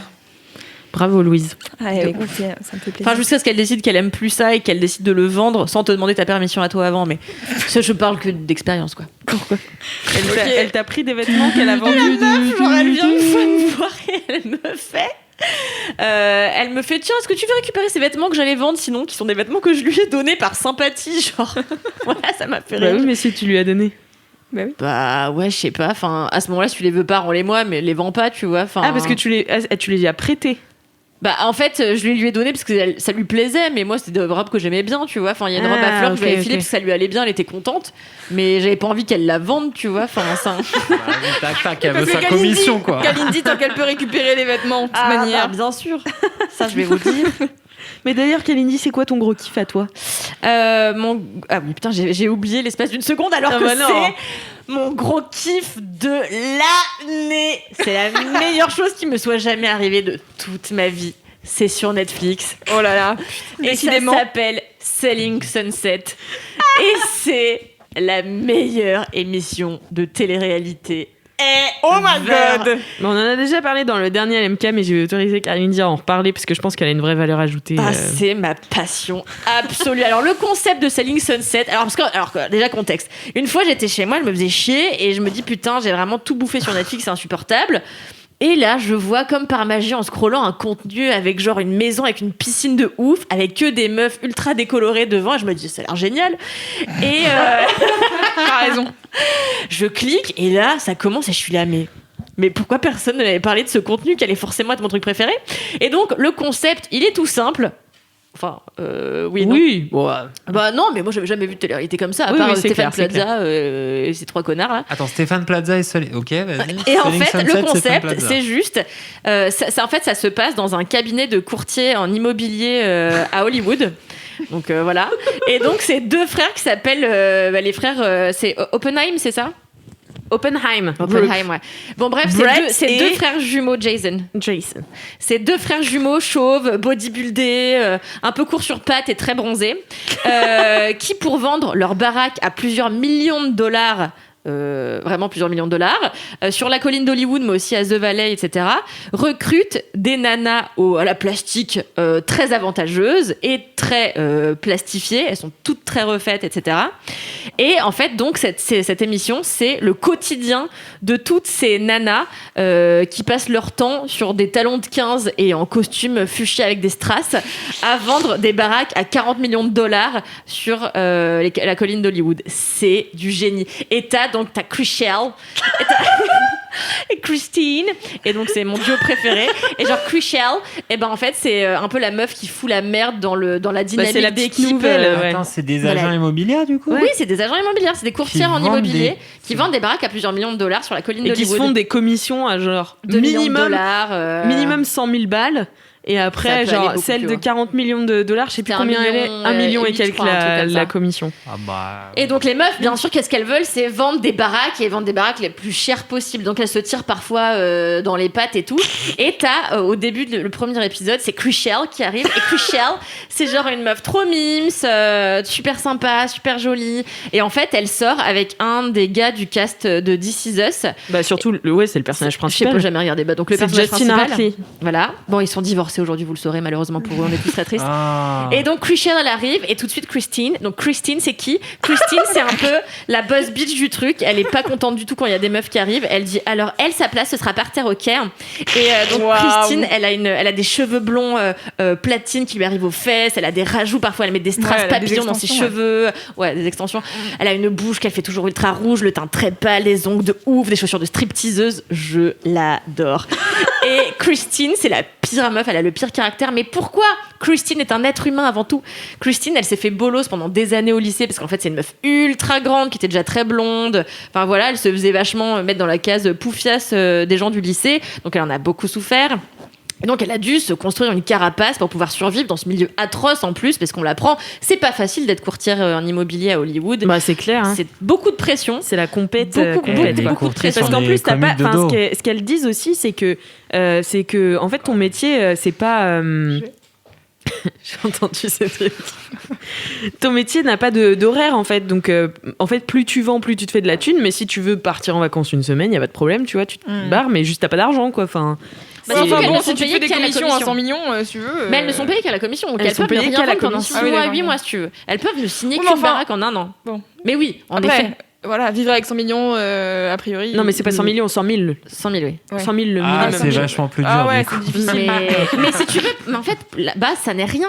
Ça n'est rien dans un monde où la moindre baraque coûte 2 millions de dollars. Tu vois, en fait, surtout qu'elles vendent à des gens qui sont beaucoup plus riches qu'elles aussi. Ouais. Et donc il faut qu'elles évoluent dans un milieu qui est beaucoup plus riche. Non mais c'est incroyable, c'est-à-dire elles vont dans des baraques avec des mecs, mais c'est un délire. Genre les gens ils ont des critères, t'es là, c'est un critère ça, ok. Et genre quoi? Genre je garde mon hélicoptère quoi. Elle est là, non mais en fait parce que donc en gros un jour t'as une baraque où t'as un lustre, mais un lustre qui va partir avec les propriétaires de la baraque, tu vois. Et la meuf elle fait non mais en fait je veux le racheter. En fait, je veux le racheter ce lustre. Et l'autre, il est ah bah non, c'est pas possible, tu vois. Enfin, c'est le lustre de la personne. Enfin, voilà. Et donc, les gens, ils tapent des crises. Enfin, voilà, c'est ultra drôle. Et à un moment donné, t'as une meuf qui ressemble grave à Chloé Sevigny qui veut acheter une baraque. Et en fait, la courtière lui a trouvé une baraque, mais en fait, ça correspond pas tout à fait à ce qu'elle veut. C'est vrai. Elle envoie bouler sa mère. Elle lui dit, je ne perds pas mon temps avec des gens comme ça et tout. Ouais, c'était atroce. Toi, t'es allée loin finalement. La courtière, elle envoie bouler la Non, l'autre, la cliente. Ouais. Genre là, je suis partie de mon travail exprès, j'espère que vous êtes au courant et tout, je suis pas là pour perdre mon temps. Et genre j'étais là, je me sentais trop mal. Quel travail t'as quand t'achètes une maison à 40 millions? Ben j'en sais rien, mais souvent c'est des... Pourquoi il n'y a pas ça? En fait c'est le milieu de la tech, ils expliquent que c'est beaucoup de mecs du milieu de la tech en fait, tu vois, qui ont fait fortune avec une app. Des mecs brillants avec une app, tu vois. Mais quelle app? Flappy Bird par exemple. Ouais, par exemple. Flappy Bird, il a une piscine. Je sais pas, mais Flappy Bird, il s'est fait beaucoup de thunes. Bah ouais, hein, ça fait beaucoup de thunes. Okay. Hein. Il suffit que t'aies une app qui marche bien. Je me souviens, il y avait une app, c'était même un diamant juste qui tournait comme ça et ça a été racheté, je sais pas combien de milliers. Putain, faut vraiment qu'on brainstorm. Hein. Et en fait, ce qui est génial, c'est que donc, en fait, tu vois un peu le fonctionnement de comment ça. Enfin, c'est quoi en fait d'être agent immobilier pour des gens qui ont beaucoup trop d'argent à dépenser, c'est indécent, tu vois. Enfin, et donc dans 40 millions, je crois qu'il y a 15 garages. Enfin, genre, il y a un garage pour 15 voitures. Ouais. Il y a genre 2 jacuzzis. Et il est là, pourquoi 2 jacuzzis? Et une piscine qui fait tout le tour de la maison. Tout le tour de la maison. Parce que je sais pas si c'était la saison 2, mais tu la vois finie la baraque. Ah, ok, non, j'ai trop hâte. Délire. Et donc tu vois tout leur open house et tout, enfin tu t'assistes à tout, c'est trop stylé, mais t'as aussi la vie des meufs parce que évidemment qu'est-ce qu'elles ont ces meufs, elles veulent se caser, elles veulent se marier ou alors elles veulent juste flirter. Et t'as les compétitions entre nanas et t'as toujours Christine et Chrishell, et après t'as Chrishell contre Davina, après t'as Christine contre Heather, et c'est que des bisbilles comme ça basées sur des problématiques d'argent ou alors de y a machine qui a dit ça à machine en fait truc. truc.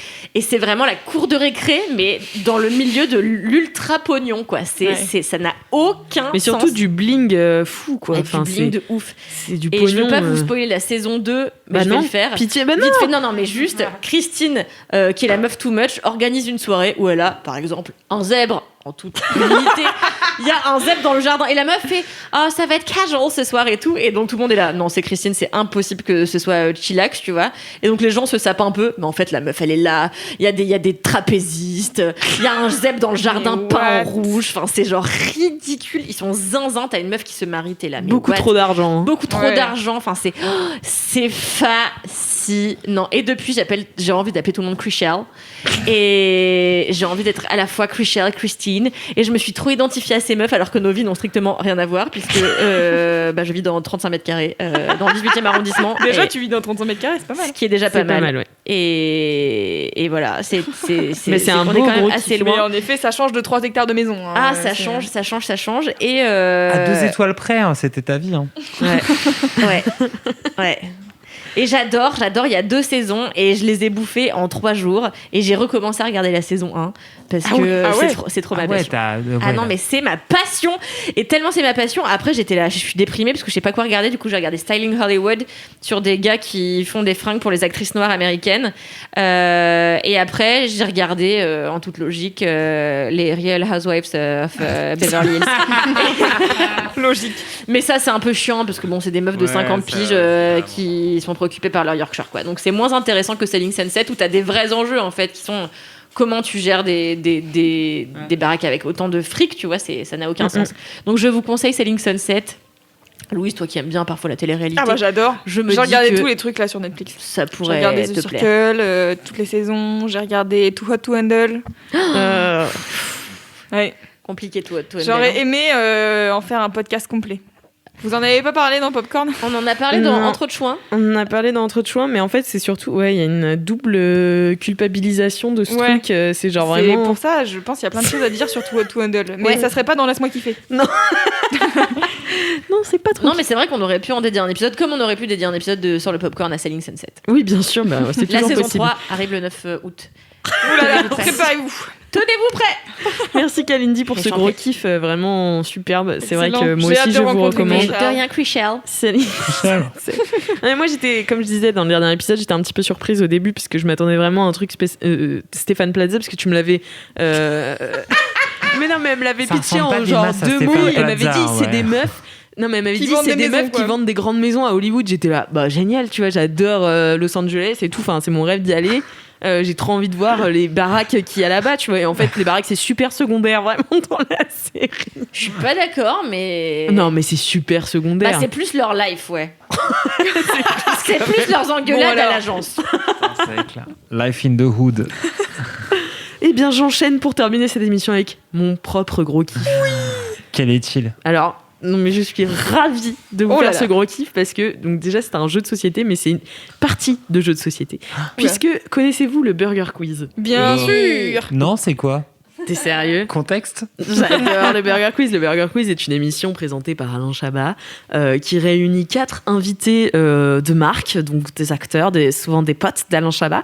Et à chaque fois, il y a 2 personnes, donc du public, des inconnus, qui viennent répondre, enfin qui viennent se mettre chacun dans une équipe. Et donc il y a l'équipe ketchup et l'équipe mayo. Et il y a plusieurs, comment on dit, étapes. Plusieurs manches différentes dans le Burger Quiz. Et c'est souvent des questions assez débiles. Enfin voilà, c'est très cocasse quoi. Et c'est Alain Chabat donc il écrit très bien. C'est qui ? Alain Chabat. T'as vu La Cité de la Peur, Cédric ? Non mais je suis jeune, je suis pas. Toujours pas. Non. Mais du coup voilà, et il y a la dernière étape du Burger Quiz qui s'appelle le burger de la mort. Et j'ai reçu un jeu Burger de la mort. Oh non. Trop bien. Mais en plus c'est dur de Trop ouf. bien, putain, qui te l'a envoyé ? Eh bien, c'est les éditions Michel Lafon Putain, qui m'ont dur envoyé ça. Et du coup, je l'ai découvert hier à la rédac. J'étais trop ravie. Donc du coup, je vais le laisser ici pour jouer. Mais je vous propose de vous faire un Burger de la mort à tous les 3. C'est tellement dur. Et vous allez, c'est chaud de voir le faire. c'est l'exercice de la valise, mais en pire, en fait. Mais c'est méga dur. Bah oui, c'est vraiment pire. C'est dur parce qu'en plus les questions sont très drôles et du coup c'est très difficile de se concentrer quand les réponses. Donc on en fait un chacun. Alors, attends, Non, je vous le fais tous ensemble. J'explique juste le concept du burger de la mort à ceux qui ne connaîtraient pas Burger Quiz. Si vous ne connaissez pas, allez tout de suite regarder. Vraiment, je suis la plus grande fan et je sais que je suis pas objective, mais c'est vraiment objectivement génial. Ouais. Et mais c'est moins drôle que Kaamelott. Mimi et ne t'en pas là, ça marche moins bien, mais Kaamelott n'est pas un jeu, donc c'est inapropos. Merci. Et du coup, dans le burger de la mort, donc c'est la dernière des manches, quand l'une des deux équipes, soit mayo, soit ketchup, a gagné le 25 miam, donc qui est l'équivalent des points, elle envoie son candidat, donc l'inconnu, faire le burger de la mort avec Alain Chabat, qui va poser 10 questions à cet inconnu, à cette personne qui participe, aux participants, et en fait, il doit répondre dans sa tête, et à la fin, une fois que Alain Chabat a terminé de lui poser les 10 questions, il doit répondre aux 10 questions, mais dans l'ordre. Donc c'est super dur. Donc si vous répondez à 5 bonnes questions, vous avez fait un mini burger de la mort, donc vous gagnez un petit peu de cadeau. Et si vous faites le maxi burger de la mort à 10 questions, vous gagnez full cadeau. Ce qui arrive rarement. Une voiture rarement. Vous gagnez une Jeep Renegade. Une Jeep Renegade. J'adore. Est-ce que vous êtes prêts? Oui. On est chaud. Ok. Bon, faites-le avec nous, les LM Crado. Vous me direz combien vous avez eu en DM. Je suis nulle à ça, putain. Moi c'est aussi. un délire. Allez, c'est parti. Vrai ou faux? On peut obtenir le titre d'une information grâce à l'application Claire Shazam.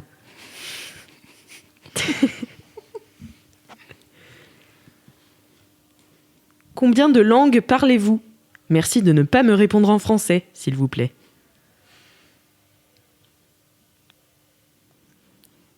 Trump a peur d'être empoisonné, mais il ne mange que du McDo. Vous trouvez ça normal?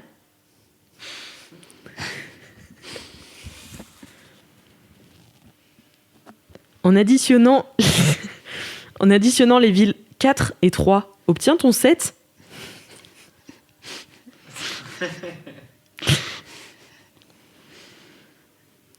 Si vous aviez un super pouvoir, ce serait quoi?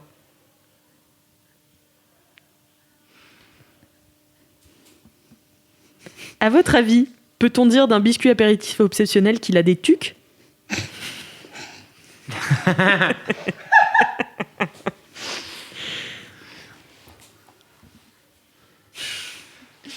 C'est drôle de le faire à plusieurs. Citez-moi un réseau social qui se termine par book. C'est insupportable. C'est clair. Il en reste plus que 3, on est d'accord? Ouais. Dans quel pays se situe Sydney? Si vous ne savez pas, répondez l'Australie. Celle-là est marrante. Que fait le parquet flottant quand on le jette à l'eau?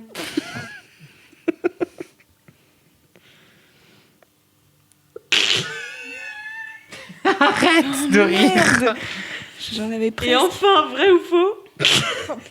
Pour égaliser son jardin, Penelope Cruz utilise le gravier Bardem. Okay. Alors, est-ce que vous êtes capable de me répondre? C'est parti. Première question. Faux. Dry. Oui. Oh, putain. Non.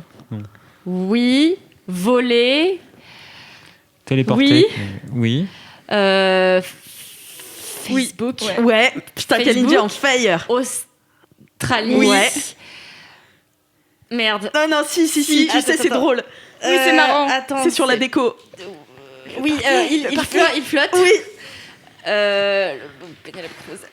Non, il y a un truc avant. C'est pas du gravier Bardem, non. C'est vrai ou faux? Elle n'utilise pas du gravier Bardem.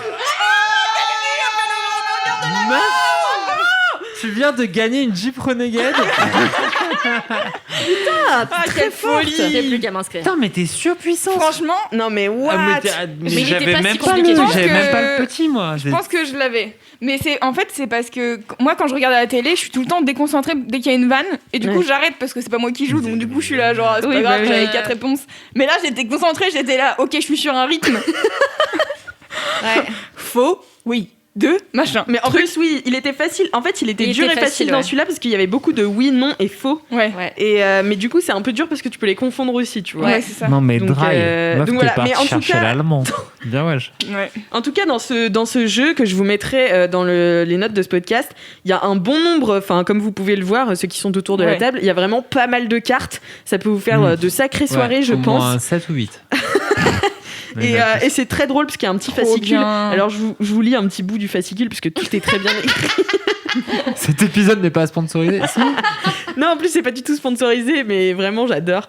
Voilà, technique autorisée. Pour mémoriser ses réponses, le joueur ou la joueuse pourra compter sur ses doigts, retenir des endroits dans lesquels il ou elle cache ses réponses ou n'importe quelle autre technique qui lui permettra de stimuler sa mémoire. Mais il ou elle ne devra en aucun cas prendre de notes, se faire aider d'une oreillette, utiliser la télépathie, recevoir des réponses par pigeon voyageur, frauder dans le métro, bref, tricher. Je les adore, ils sont si drôles. Ils sont très drôles. Mais merde, j'oublie ce que je voulais dire. Bah non, mais c'est top. Bah voilà, c'était mon jeu vraiment drôle. Toutes les questions, c'est-à-dire vraiment chaque mois, vu le nombre de jeux télévisés qu'il y a, il y a des gens, beaucoup de gens embauchés à créer des questions. Qui sont-ils? Qui sont-ils? C'est qui ces auteurs? Parce que moi, je veux être. Qui sont les auteurs? Dans les auteurs, avec Alain Chabat, il y a son fils. Il y a Kader Aoun. Je crois qu'il y a Kader Aoun. Et en vrai. Tous les autres jeux, genre qui veut gagner la marche, qui veut tous les trucs. Ah, tu veux dire, d'accord, ok. Tu veux dire parmi tous les jeux de télé où il y a plein de. C'est un métier, hein. C'est un métier, c'est gens, auteur, c'est quoi. plein temps. Éditeur de questions? C'est auteur de questions? Auteur, ouais.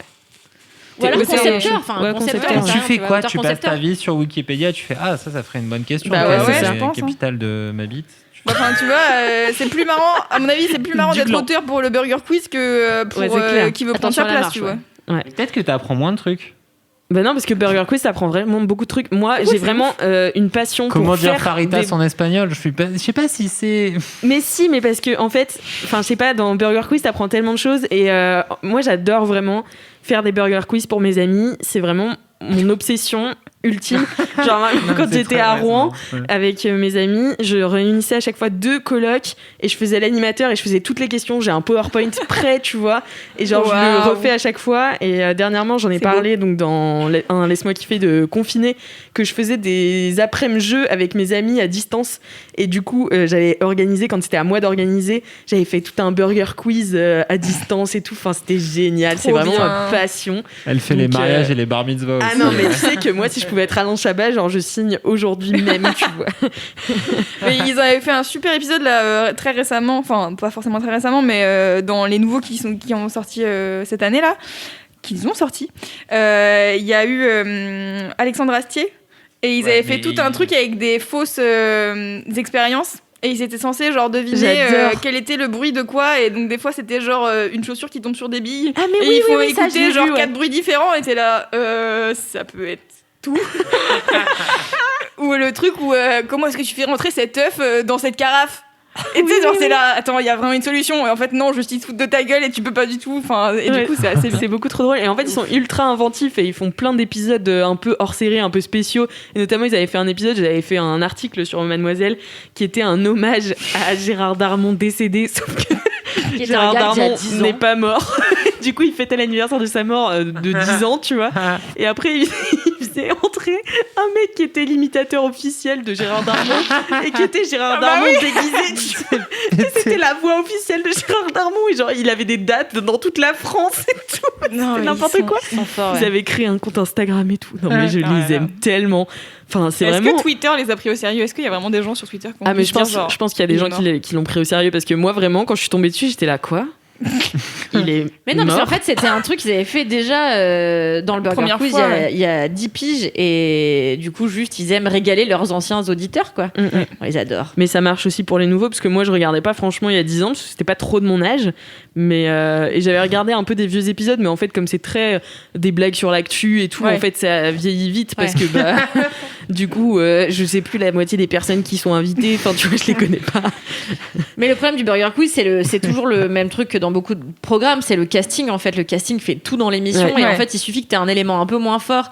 Comme c'est arrivé, ils avaient invité Soufiane, et en fait, Soufiane connaissait pas vraiment les autres et avait jamais regardé le Burger Quiz, il me semble. Et puis de toute façon, a pas du tout l'humour décalé que peuvent avoir les anciens du Burger Quiz.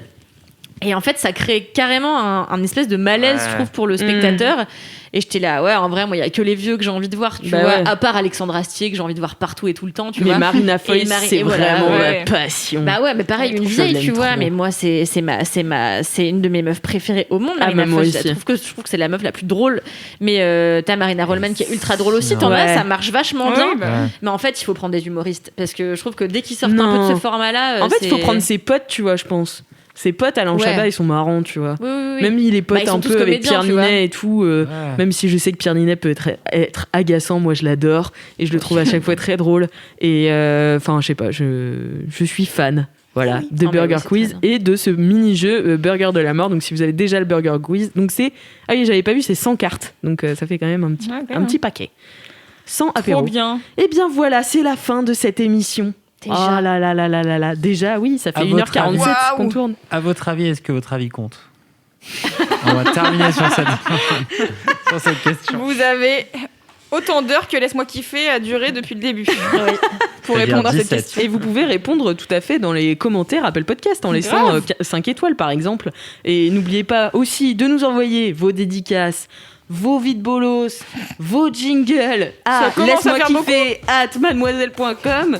Et puis surtout, en attendant la semaine prochaine, tout c'est bien kiffer.